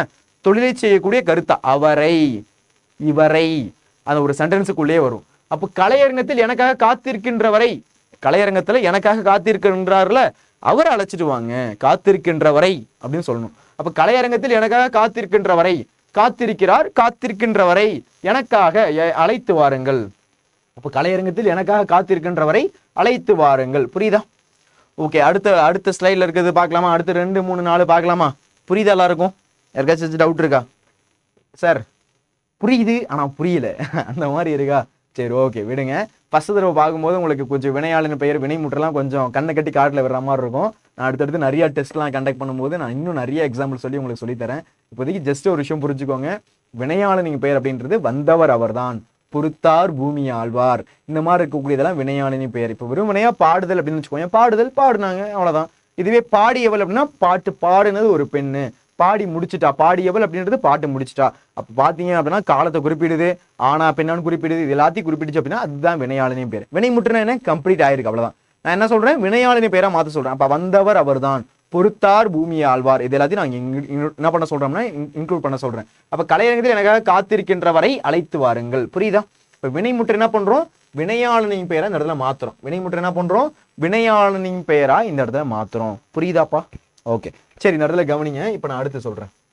இப்போ ஊட்டமிகு உணவு உண்டார், அவர் நீண்ட வாழ்நாள் பெற்றார். என்ன சார் சொல்றாங்க? ஊட்டமிகு உணவு உண்டார், அவர் நீண்ட வாழ்நாள் பெற்றார். இப்ப நம்ம என்ன சாப்பாடு சாப்பிட்றோம்? காலையிலையா சார்? காலையில வந்து எங்க வீட்டுல இட்லி சார். சரி, ஓகே. மதியம் என்னடா சாப்பாடு? மதியம் வந்து சாப்பாடு, சாம்பார், ரசம், மோர். சரிடா. நைட் என்னடா சாப்பாடு? எங்க வீட்டுல தோசை சார். 3 வேளையும் நம்ம என்ன பண்றோம் அப்படின்னா வெறும் சோறு சோறு சோறு. அதான் மாவு மட்டும் எங்கேருந்து வருது? சோத்துல இருந்தா வருது, அதாவது அரிசியில இருந்தானே வருது. அப்ப 3 வேளையும் என்ன பண்றோம் அப்படின்னா வெறும் சோறு தான் திங்கணும். ஆனா நம்முடைய தமிழ் மரபுல பாத்தீங்க அப்படின்னா இது மட்டும் உணவு, அரிசி மட்டும் தான் இந்த இடத்துல உணவு அப்படின்னு கிடையாது.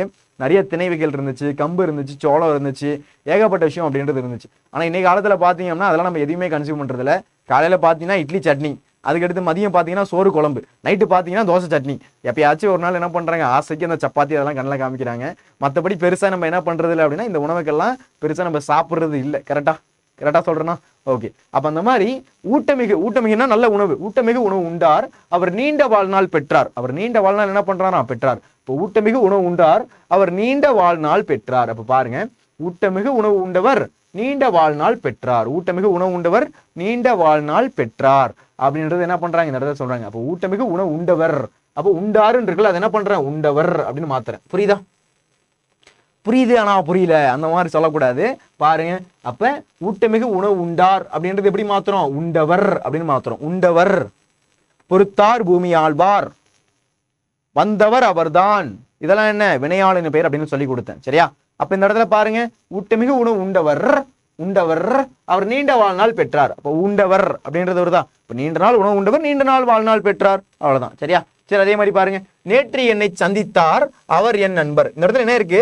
ஒரு அப்டப்டா கம்ப்ளீட் ஆயிருக்கு, ஒரு சென்டென்ஸ் ஃபுல்லா கம்ப்ளீட் ஆயிருக்கு. சரியா? அப்ப நேற்று என்னை சந்தித்தவர் என் நண்பர், சந்தித்தார் இருக்குல்ல, அதை சந்தித்தவர் அப்படின்னு மாத்துறோம். புரியுதுங்களா?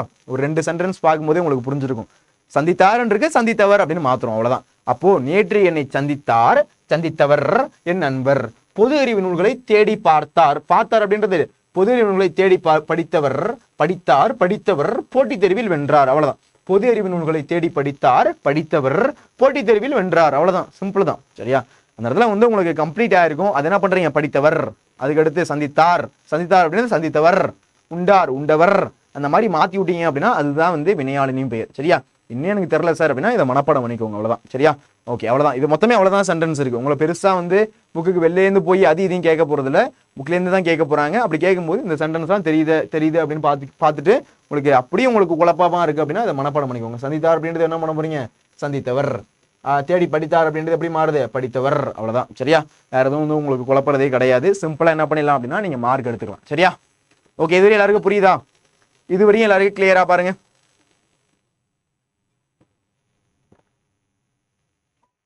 இதுவரையும் புரியுதா? ஓகே, சரி. பாருங்க, ஊட்டமிகு உணவு உண்டார் அப்படின்றது எப்படி மாறுது? உண்டவர், அவர் நீண்ட வாழ்நாள் பெற்றார். அதுக்கடுத்து நேற்று என்னை சந்தித்தார் அப்படின்றது எப்படி மாறுது? சந்தித்தவர் என் நண்பர், அவரை இங்க தூக்கிடுவோம். சரியா? அப்ப அவர்ன்றது இங்க தூக்கிடுவோம். அடுத்து பொது அறிவு நூல்களை தேடி படித்தவர் போட்டித் தேர்வில் வென்றார். புரியுதுங்களா? இந்த எப்படி இந்த பாயிண்ட்ஸ் வருது அப்படின்றது சிம்பிள் தான்டா. சரியா? நினைக்கிற அளவுக்கு கஷ்டமே கிடையாது. சிம்பிள் தான். சரியா? ஈஸியா என்ன பண்ணலாம் அப்படின்னா நீங்க எழுதிடலாம். ஓகேவா? சரி, ஓகே. அடுத்து போகலாமா? அடுத்து பாருங்க, அடுத்து தொடரில் உள்ள வண்ண சொற்களுக்கு பதிலாக அதே பொருளுடைய வேறு சொற்களை பயன்படுத்தி தொடர்களை மீள் எழுதுக. தொடரில் இருக்கக்கூடிய வண்ண சொற்கள். வண்ண சொற்கள் என்ன? இந்த உலகில், மக்களில், கனி, இதெல்லாம் என்ன பண்றாங்க? வேற வேற கலர்ல கொடுத்துறாங்க. அந்த ஒரு எழுத்து, அந்த ஒரு வார்த்தைக்கு பதிலாக என்ன பண்ண சொல்றாங்க அப்படின்னா வேற வார்த்தையை உபயோகம் பண்ணி எழுதுங்க அப்படின்னு சொல்றாங்க. அந்த ஒரு வார்த்தைக்கு பதிலாக வேற ஏதாச்சும் ஒரு வார்த்தையை போட்டு என்ன பண்ண சொல்றாங்க? உபயோகப்படுத்தி எழுதுங்க அப்படின்னு சொல்றாங்க. எழுதுவோமா? சரி பாருங்க, ஒரு 5 இருக்கு. உலகில் வாழும் மக்களில் சிலர் கனி இருக்க காய் புசித்தலை போல இன்சொல் இருக்க வன்சொல் பேசி இன்னர் படிக்கின்றனர் அப்படின்னு கொடுத்துருக்காங்க. அதுக்கடுத்து வள்ளன் குமணன் வறுமையால் வாடி வந்த புலவனுக்கு தனது தலையை கொடுத்து மங்கா புகழ் பெற்றான். சரிடா. அதுக்கடுத்து நலனது அவனது துணைவியும் நிடுத நாட்டு வந்தனை கண்டு அந்நாட்டு மக்கள் மலைமுகல் கண்ட மஞ்சை போல களி கொண்டார். எனக்கு இந்த சைடு வந்து இந்த லைட் வந்து அடிக்கிறதுனால இது ஃபுல்லா இந்த எழுத்து இங்கேருந்து தெரிய மாட்டுது. இப்படி படிக்க வேண்டியதா இருக்கு. ஓகே. சோலையிற் பூத்த மணமலர்களில் சுரும்புகள் மொய்த்து பண்பாடி மது உண்டன அப்படின்னு சொல்றாங்க. அடுத்து பசுப்போல் சாந்தமும் புலிப்போல் தீரமும் யானை போல உழைப்பும் மனிதனுக்கு வேண்டும் அப்படின்னு என்ன பண்ணிருக்காங்க அப்படின்னா ஒரு 5 சென்டென்ஸ் கொடுத்துருக்காங்க. இது என்ன பண்ண சொல்றாங்க அப்படின்னா அந்த கலர்லாம் இருக்கக்கூடிய வார்த்தை இருக்குல்ல, அந்த வார்த்தையை தூக்கிட்டு வேற வார்த்தை தமிழுக்கு ஆப்ட் ஆகிற மாதிரி வேற வார்த்தையை போட சொல்றாங்க. போடுவோமா? ஓகே, ரெடியா? சரி, ஓகே. பாருங்க என்ன சொல்றாங்க அப்படின்றத பார்ப்போம். உலகில் வாழும் மக்களில் சிலர் கனி இருக்க காய் புசித்தலை போல இன்சொல் இருக்க வன்சொல் பேசி இன்னர் படிக்கின்றனர் அப்படின்றத கொடுத்துருக்காங்க. சரிங்களா? உலகில் அப்படின்னா என்ன? இந்த பூமியில் அப்படின்னு கூட சொல்லலாம். உலகில் அப்படின்றத பூமியில் அப்படின்னு கூட சொல்லலாம். ஃபர்ஸ்ட் பாயிண்ட், பூமியில் வாழும் மக்களில். பூமியில் வாழும் மக்களில், மக்கள் என்ன சொல்லலாம்? மானிடர்கள் அப்படின்னு சொல்லலாம். மானிடர்கள் என்ன சொல்லுவோம்? மக்கள் தான் சொல்லுவோம். இப்ப பூமியில் வாழும் மானிடர்களில் சிலர் கனி இருக்க, கனினா என்ன? பழம். பழம் அப்படின்னு சொல்லலாமா? கனிக்கு பதிலாக பழம் அப்படின்னு வார்த்தையை போடலாம். அப்போ பூமியில் வாழும் மக்கள் பதிலாக என்ன சொல்றோம்? மானிடர் அப்படின்ற வார்த்தையை யூஸ் பண்றோம். உலகில் அப்படின்றதுக்கு பதிலாக பூமியில் அப்படின்ற வார்த்தையை யூஸ் பண்றோம். கனிக்கு பதிலாக பழம் அப்படின்னு சொல்லக்கூடிய ஒரு வார்த்தையை யூஸ் பண்றோம். அதுக்கடுத்து புசித்தல் அப்படின்னா என்ன சார்? புசித்தல் அப்படின்னு வச்சுக்கோங்க, பசிக்கிறது. அப்படியே வந்து எப்படி இருக்கிறது? அது சாப்பிடுறது, உணவு உண்றது, அதை பத்தி சொல்றது. அப்போ பழம் இருக்க காய் உண்ணுதல். புசித்தல் அப்படின்னா சாப்பிடுறது. அப்போ உண்ணுதலை. புசித்தல் அப்படின்னா என்னது? உண்ணுதலை. உண்ணுதலை போல இன்சொல் இருக்க வன்சொல் பேசி துன்பப்படுகின்றனர். வன்சொல் இன்னர் அப்படின்னா துன்பப்படுறது. இன்னர்னா என்னது? துன்பப்படுறாங்க அப்படின்னு அர்த்தம். சரியா? நல்லா கவனிங்க என்ன சொல்ல வராங்க அப்படின்றது. நான் சில வார்த்தைகளை மட்டும் என்ன பண்ணிருக்கோம், அந்த இடத்துல மாத்திருக்கோம். அந்த ப்ளூ கலரா இருக்குல்ல, அந்த வார்த்தை என்ன பண்ணிருக்கோம் அப்படின்னா ஒயிட் கலர்ல மாத்திரம். இந்த ஒரு வார்த்தை மட்டும் எக்ஸ்ட்ரா இருக்கு பாருங்க. ஓகேவா? சரி, இந்த கலர்ல மாத்திரம். சரியா? அது வந்து இந்த எல்லோ கலர்ல மாத்திரம். உலகில் அப்படின்னா பூமியில். உலகில் அப்படின்னா என்ன? இந்த உலகம் அப்படின்றது பூமி. சரியா? First point. மக்கள் அப்படின்றது என்ன? மானிடர் அப்படின்னு மாத்துறாங்க. கனி அப்படின்றது என்ன? பழம். புசித்தல் அப்படின்னா என்ன? உண்ணுதல். அதுக்கடுத்து இன்னர் அப்படின்னா என்ன? இன்னர்னா துன்பப்படுதல். சரிங்களா? இப்ப பூமியில் வாழும் மானிடர்களில் சிலர் பழம் இருக்க காய் உண்ணுதலை போல இன்சொல் இருக்க வன்சொல் பேசி துன்பப்படுகின்றனர் அப்படின்றது அதில் குறிப்பிடுறாங்க. சரிங்களா? ஒண்ணுமே கிடையாது. அந்த கலரா இருக்கக்கூடிய சில வார்த்தைகள் இருக்குல்ல, அந்த வார்த்தையில நம்ம என்ன பண்றோம் அப்படின்னா வேற ஒரு வார்த்தை போட்டு அதை என்ன பண்றோம் அப்படின்னா கம்ப்ளீட் பண்றோம். அவ்வளவுதான், சிம்பிள். சரியா? நினைக்கிற அளவுக்கு கஷ்டமே கிடையாது. புரியுதுங்களா? ஓகே. அப்போ பூமியில் வாழும் மானிடர்களில் சிலர் பழம் இருக்க காய் உண்ணுதலை போல இன்சொல் இருக்க வன்சொல் பேசி துன்பப்படுகின்றனர். என்ன சார் அர்த்தம்? சரி சார், இதுவரையும் சொன்னீங்க, இது என்ன அர்த்தம் சொல்றாங்க? பூமியில பாத்தீங்க அப்படின்னா வாழக்கூடிய மக்கள், பூமியில வாழக்கூடிய மக்கள் மனிதர்கள் என்ன பண்றாங்க அப்படின்னா பழம் இருக்கும்போது போய் காயை போய் சாப்பிட்றாங்க. பழம் இருக்கும்போது எதுக்கு காயை சாப்பிடணும்? காயை சாப்பிட்டீங்கன்னு வச்சுக்கோங்க, நல்லா இருக்காது. பழம் அப்படின்னா எப்படி இருக்கும்? டேஸ்டா இருக்கும், இனிப்பா இருக்கும். கரெக்டா இருக்குமா இருக்காதா? பழத்தை சாப்பிட்டா நல்லா இருக்கும், இனிப்பா இருக்கும். அப்போ பழம் இருக்கும்போது என்ன பண்றாங்க? போயிட்டு காயை சாப்பிட்றாங்க. அப்ப அது மாதிரி உண்ணுதலை போல இன்சொல் இருக்க நல்ல வார்த்தைகள் இருக்கும்போது என்ன பண்றாங்க? நிறைய பேர் தீய வார்த்தைகளை பேசுறாங்க. அது எதுக்கு? அதை பேசி துன்பமும் படுறாங்க. மற்றவங்கள என்ன பண்றாங்க? துன்பப்படுத்துறாங்க. அது வேண்டாம் அப்படின்னு இந்த இடத்துல சொல்றாங்க. சரிங்களா? ஓகே, அடுத்து பாருங்க. அடுத்து வள்ளல் குமணன் வறுமையால் வாடி வந்த புலவனுக்கு தனது தலையை கொடுத்து மங்கா புகழ் பெற்றான். என்ன சார் சொல்றாங்க? வள்ளல் குமணன் ஏழ்மையால், வறுமை அப்படின்னா ஏழ்மைன்னு அர்த்தம். வறுமை அப்படின்னா என்ன? ஏழ்மை. வறுமையில இருக்கேன், நானு ஏழ்மையில இருக்கேன், அந்த அளவு என்கிட்ட காசு இல்லை. வறுமை அப்படின்னு என்ன வார்த்தை? ஏழ்மை. ஏழ்மைனா அந்த அளவுக்கு காசு இல்லை அப்படின்னு அர்த்தம். அப்போ வள்ளல் குமணன் ஏழ்மையால், வறுமையால் அப்படின்ற வார்த்தை என்ன பண்றோம்? ஏழ்மையால். அப்போ வறுமையால் அப்படின்றது ஏழ்மையால். வாடி வந்த புலவன் அப்படின்னா என்ன? அவனை கவிஞன் அப்படின்னு சொல்லலாம். கவிஞனுக்கு தனது தலையை கொடுத்து அப்படின்னா என்ன? தந்து மங்கா புகழ் பெற்றான். புரியுதா? இது ரெண்டாவது சென்டென்ஸ் புரியும். போனதுல வந்து கலர் கொஞ்சம் மாறி இருக்கும். இதுல பாத்தீங்க அப்படின்னா ரொம்ப எளிமையா புரியும். சரியா? எங்க மேல என்ன வார்த்தை வந்து உங்களுக்கு கலரா இருக்கோ அந்த வார்த்தை தான் என்ன பண்ணிருக்கோம்? கீழேயும் அதே கலர்ல மாத்தி இருக்கும். புரியுதுன்னு பாருங்க. அப்போ வள்ளல் குமணன் வறுமையால் அப்படின்னா ஏழ்மையால். வறுமையால் அப்படின்னா என்ன? ஏழ்மையால். அப்போ வள்ளல் குமணன் வறுமையால் அப்படின்ற வார்த்தைக்கு பதில் என்ன பண்றோம்? ஏழ்மையால் அப்படின்னு ஒரு வார்த்தையை போடுறோம். வறுமையால் அப்படின்ற வார்த்தைக்கு பதிலா ஏழ்மையால். வள்ளல் குமணன் ஏழ்மையால் வாடி வந்த கவிஞனுக்கு, புலவனுக்கு அப்படின்றதுக்கு பதிலா என்ன பண்றோம், கவிஞனுக்கு. புலவனுக்கு அப்படின்ற பதிலா என்ன பண்றோம், கவிஞனுக்கு. நல்லா புரியுதான்னு பாருங்க. புலவனுக்கு அப்படின்ற பதிலா கவிஞனுக்கு தனது தலையை கொடுத்து, கொடுத்து அப்படின்றது பதிலா என்ன பண்றோம், தந்து. கொடுத்து அப்படின்றது பதிலா தந்து, தந்து என்ன பண்றான், மங்கா புகழ் பெற்றான். மங்காத அப்படின்னா அழியாத புகழ் பெற்றான். மங்காத அப்படின்னா அழியாத புகழ் பெற்றான் அப்படின்றது இடத்துல சொல்றாங்க. புரியுதுங்களா? கிளியரா புரியுதெல்லாம் இருக்கும். ஓகே, அப்ப என்ன சொல்றாங்க பாருங்க. வள்ளல் குமணன் வறுமையால், வறுமையால்னா ஏழ்மையால் வாடி வந்த புலவனுக்கு, புலவனுக்கு பதிலாக கவிஞனுக்கு தனது தலையை கொடுத்து, கொடுத்து பதிலாக தந்து மங்கா புகழ் பெற்றான் அப்படின்றது சொல்றாங்க. சரியா? ஓகே, அடுத்து போலாமா? மூணாவது ஒரு லைன் கொடுத்துருக்காங்க. என்ன சொல்றாங்க பாருங்க. நலனும் அவனது துணைவியும் நிடத நாட்டு வந்ததை கண்டு அந்நாட்டு மக்கள் மலைமுகில் கண்ட மஞ்சை போல களி கொண்டனர் அப்படின்னு சொல்றாங்க. என்ன சார் சொல்ல வராங்க அப்படின்றத பாருங்க. நலனும் அவனது மனைவி, துணைவினா என்ன, மனைவி. துணைவி அப்படின்னு தெரியுமில்ல, மனைவி என்ன சொல்லுவாங்க, துணைவி அப்படின்னு சொல்லுவாங்க. கணவன் மனைவி. அப்ப மனைவி இன்னொரு என்ன சொல்றாங்க, துணைவி அப்படின்னு சொல்றாங்க. ஓகேவா? துணையா இருக்கிறதுனால துணைவி அப்படின்னு சொல்லுவாங்க. அப்போ நலனும் அவனது மனைவியும், அவனது மனைவியும், துணைவிக்கும் பதிலாக என்ன பண்றாங்க, அந்த வார்த்தையை மாத்துறாங்க, மனைவியும் நிடத நாட்டு வந்தனனை கண்டு அந்நாட்டு மக்கள் மலை மேகம். முகில்னா என்ன, மலை மேகம், மழை பொழியும்ல, அதான் முகில் அப்படின்னு சொல்லுவாங்க. தெரியுமா?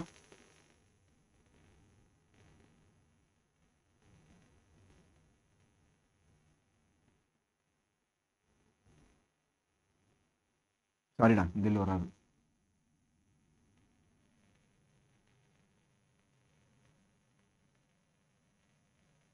முகில்னா என்ன தெரியுமா, மழை மேகம்,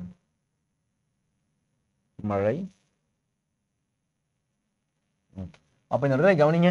அப்போ நலனும் அவனது துணைவியும், துணைவியும் அப்படின்ற வார்த்தை பதில் என்ன போடுறோம், இந்த இடத்துல மனைவி அப்படின்னு வார்த்தையை போடுறோம். துணைவிக்கு பதில் என்ன பண்றோம், மனைவி. அப்ப நலனும் அவனது துணைவியும் மனைவியும் நிடத நாட்டுக்கு வந்தனை, நிடத நாட்டுக்கு வந்தனை கண்டு, வந்ததை கண்டு அந்நாட்டு மக்கள் முகில் அப்படின்னா என்ன சொன்ன, மலை மேகம் கண்ட, மஞ்சி அப்படின்னா மயில்னு அர்த்தம், மயில் போல மகிழ்ச்சி, களி அப்படின்னா மகிழ்ச்சின்னு அர்த்தம், களி கொண்டான், களித்திருந்தான். களித்திருத்தல் அப்படின்னா மகிழ்ச்சியோடு இருத்தல், களித்திருத்தல் என்ன, மகிழ்ச்சியோடு இருத்தல். அப்போ மகிழ்ச்சி கொண்டான். அப்போ நலனும் அவனது மனைவியும் நிடத நாட்டு வந்ததை கண்டு என்ன பண்றாங்க, அந்நாட்டு மக்கள், அந்த நாட்டில் இருக்கக்கூடிய மக்கள் என்ன பண்றாங்க, ரொம்ப சந்தோஷப்படுறாங்க. மலை மேகத்தை கண்ட மயில் எப்படி இருக்கும், மலை மேகத்தை கண்ட மயில் என்ன பண்ணும், அதோட தொகையை வச்சு என்ன பண்ணும், ஆடும், டான்ஸ் ஆடும். இப்போ அந்த மாதிரி என்ன பண்றாங்களாம் இவங்களும், அந்த ஒரு மலை மேகத்தை கண்ட மயில் மாதிரி என்ன பண்றாங்க இருக்கக்கூடிய மக்கள், யாரை பார்த்து, நலனும் அவனது மனைவியை பார்த்து என்ன பண்றாங்க, எல்லாரும் மகிழ்ச்சி கொண்டாங்க அப்படின்றத இடத்துல சொல்றாங்க. புரியுதுங்களா? Every one clear? யாருக்காச்சும் ஏதாச்சும் டவுட் இருக்கா? சரியா? சரி, ஓகே. அடுத்து பாருங்க. அடுத்து சோலையிற் பூத்த மலர்களில் மணமலர்களில் சுரும்புகள் மொய்த்து பண்பாடி மது உண்டன அப்படின்னு சொல்றாங்க. சோலை அப்படின்னா என்ன, பூங்கா. சோலை அப்படின்னா என்ன, பூங்கா. சோலையிர் அப்படின்றது பேர் என்ன பண்றோம், பூங்காவில் பூத்த மணமலர்களில் சுரும்புகள் அப்படின்னா வண்டுகள்னு அர்த்தம்.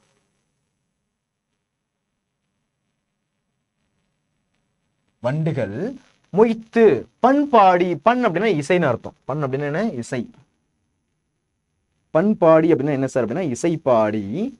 மது அப்படின்னு வச்சுக்கோங்க, தேன், தேன் உண்டன அப்படின்னு சொன்னது. அதாவது நமக்கு முன்னாடியே சொல்லியிருப்பேன், அந்த தாமரை அதுலயும் பாத்தீங்கன்னா செந்தாமரை தேன், செந்தாமரை தேன் இன்னும் சூப்பரா இருக்கும். தாமரை தேனே சூப்பரா இருக்கும், அது செந்தாமரை தேன் எப்படி இருக்கும், இன்னும் டேஸ்டா இருக்கும். அந்த செந்தாமரை தேனை உடிச்சிட்டு என்ன பண்ணுமா, அந்த வண்டு போதை ஏறி சுத்திக்கிட்டு இருக்குமா. போதை ஏறி என்ன பண்ணுமா, சுத்திக்கிட்டு இருக்குமா, எங்க போறதுன்னு தெரியாம, இந்த மலர்ல உட்காரலாமா அந்த மலர்ல உட்காரலாமான்னு தெரியாம போயிட்டு சுத்திக்கிட்டு இருக்குமா. அதுக்கு எங்க போய் உட்காரணும்னு தெரியாது.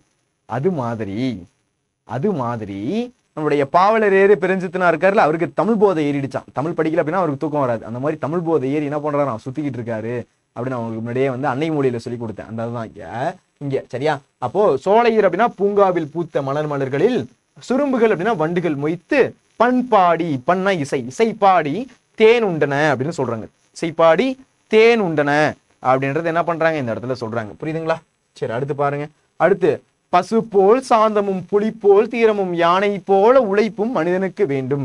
என்ன சார் சொல்றாங்க? பசு அப்படின்னா ஆண் அப்படின்னா என்ன அப்படின்னா ஆடு மாடு பசு குறிப்பிடும். ஆணிரை, பசுவை தான் என்ன சொல்லுவாங்க, ஆணிரை அப்படின்னு சொல்லுவாங்க. மாடுகள் இருக்குல்ல, அது என்ன சொல்றாங்க, அப்படின்னு சொல்லுவாங்க. ஆனா என்ன, பசு. சரியா? இது ஓரெழுத்து ஒரு மூடி அப்படின்னு சொல்லுவாங்க. அப்படின்னா பசுன்னு சொல்லுவோம். மா அப்படின்னா நம்மளுடைய தமிழ்ல ஓரெழுத்து ஒரு மூடி நிறைய அர்த்தம் இருக்கு. பெரிய, அளவு, திருமால், வயல், வண்டு, மாமரம், இந்த மாதிரி ஏகப்பட்ட விஷயம் அப்படின்றது மா அப்படின்னு சொல்லக்கூடிய ஒரு வார்த்தையில ஒரு எழுத்துல இருக்கு. தீ அப்படின்னா நெருப்பு. இந்த மாதிரி ஏகப்பட்ட வார்த்தை எழுத்துல ஒரு அர்த்தம் அப்படின்றது இருக்கு. சரிங்களா? ஓரெழுத்து ஒரு மொழி அப்படின்னு சொல்லுவோம். இந்த இடத்துல ஆவை போல், பசுவை போல். சாந்தம் அப்படின்னா என்ன? அமைதி. சாந்தம் அப்படின்னா என்ன? அமைதி, அமைதியும். வேங்கை அப்படின்னா என்ன? புலி. சரியா? வேங்கைனா தனுஷ் படம் சார் அப்படின்னு சொல்லக்கூடாது. சரியா? அப்போ வேங்கையும், வேங்கை போல். தீரமும் அப்படின்னா வீரம். சரியா? தீரம் அப்படின்னா என்ன? வீரம். அதனாலதான் என்னது? தீரன் அதிகாரன் ஒன்று. தீரன்னா என்ன? வீரம் அப்படின்னு அர்த்தம். வீரன் அப்படின்னா அர்த்தம். சரியா? தீரமும் வீரமும். யானை அப்படின்னா என்ன? களிற்றை. யானைக்கு இன்னொரு என்ன? களிறு அப்படின்னு சொல்லுவாங்க. தெரியுமா? களிறு அப்படின்னு சொல்லுவாங்க. யானைக்கு என்ன சொல்லுவாங்க? களிறு. பெண் யானை என்ன சொல்லுவாங்கன்னா பிடி அப்படின்னு சொல்லுவாங்க. பிடி அப்படின்னா பெண் யானை. படிப்பீங்க, சின்ன வயசு கிளாஸ்ல படிச்சிருந்தீங்க. பிடி அப்படின்னா பெண் யானை அப்படின்னு சொல்லுவாங்க. அப்போ ஆவை போல். சாந்தம் அப்படின்னா என்ன? அமைதி. ஆவை போல் அமைதியும். புலி அப்படின்னா வேங்கை போல் வீரமும். யானை போல உழைப்பும் மனிதனுக்கு வேண்டும். அப்போ ஒரு பசு போல நம்ம சாந்தமா இருக்கணுமா? ஒரு மனுஷன் எப்படி இருக்கணுமா? ஒரு பசுவை போல சாந்தமா இருக்கணும். சாந்தமான அமைதியா இருக்கணும். ரொம்ப எல்லா விஷயத்துக்கு ஆர்ப்படுத்திட்டு இருக்க கூடாது. அப்போ ஆவை போல, பசுவை போல அமைதியும், புலியை போல வீரமும். புலி போல என்ன பண்ணணுமா? அப்படி ஒரு தீரத்தோட இருக்கணும். அந்த புலி இதுக்காச்சும் பயப்படுமா? அதுக்கு முன்னாடி ஒரு பெரிய உருவம் நிக்குது, அதெல்லாம் இருக்குல்ல, அதுக்கு என்ன ஒரு சக்தி இருக்கோ என்ன பண்ணுவோம்? போய் போராட ட்ரை பண்ணும். புலியை போல தீரமும். தீரம்னா வீரம். சரியா? வேங்கையை போல வீரமும். யானை போல உழைப்பும். யானை கொஞ்ச நேரம் கூட சும்மா இருக்காது, உழைத்துக்கிட்டே இருக்கும். யானையை போல உழைப்பும். யானை அப்படின்னா இந்த இடத்துல களிறுன்னு சொல்றாங்க. களிற்றை போல உழைப்பும் மனுஷனுக்கு வேணும் அப்படின்றது என்ன பண்றாங்க இந்த இடத்துல சொல்றாங்க. புரியுதுங்களா? இந்த பாயிண்ட் எல்லாருக்கும் கிளியரா பாருங்க. இதுவே எல்லாருக்கும் புரிஞ்சுதா? மொழியோடு விளையாடல.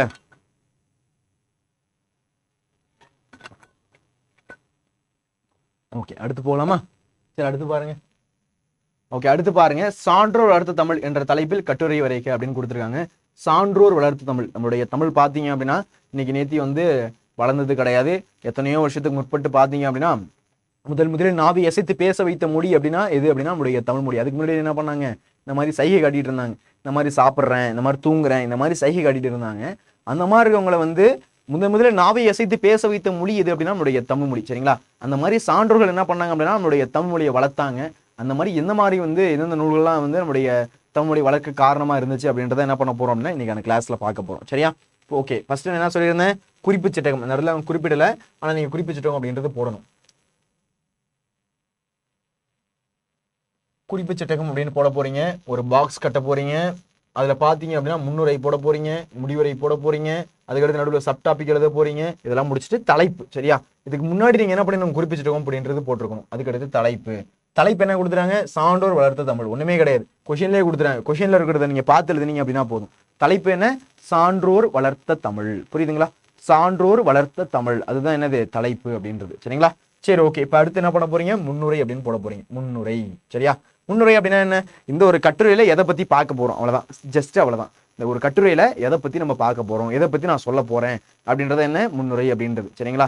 உங்களுக்கு எதுவுமே தெரியல அப்படின்னா இந்த சப் டாபிக் எல்லாம் சேர்த்து வச்சு எழுதினா பண்ணுங்க. இதெல்லாம் நாங்க இந்த ஒரு கட்டுரையில பார்க்க போறேன் அப்படின்னு நீங்க எழுதினீங்க அப்படின்னா கூட ஓகே. சரியா? ரொம்ப முக்கியமான கொஸ்டின். ரீசெண்ட் டைம்ல பாத்தீங்கன்னா போன வருஷம் நிறைய இடத்துல இந்த கேள்வி கேட்டாங்க. ரொம்ப முக்கியம். மொழியோடு விளையாடுலே ரொம்ப முக்கியமான ஒரு பாயிண்ட் என்ன அப்படின்னா இந்த ஒரு கட்டுரை. சரியா? அதனாலதான் இத்தனை ஸ்டார், இத்தனை இம்பார்ட்டன்ட் போடுறேன். சரிங்களா? சரி, ஓகே. முன்னுரை. தமிழே நருந்ததனே, செயலினை மூச்சினை உனக்களிக்கத்தானே, இப்படின்ற மாதிரி ஏதாச்சும் ஒரு கோட். சரியா? இதெல்லாம் என்ன அப்படின்னா மேற்கோள்கள். சரியா? முடிஞ்ச அளவுக்கு மேற்கோள் எங்கேயாச்சும் உங்களுக்கு தெரியுது அப்படின்னா நீங்க எழுதலாம். மேற்கோள். மேற்கோள்னா என்ன சார்? மேற்கோள்னா இதாண்டா மேற்கோள்.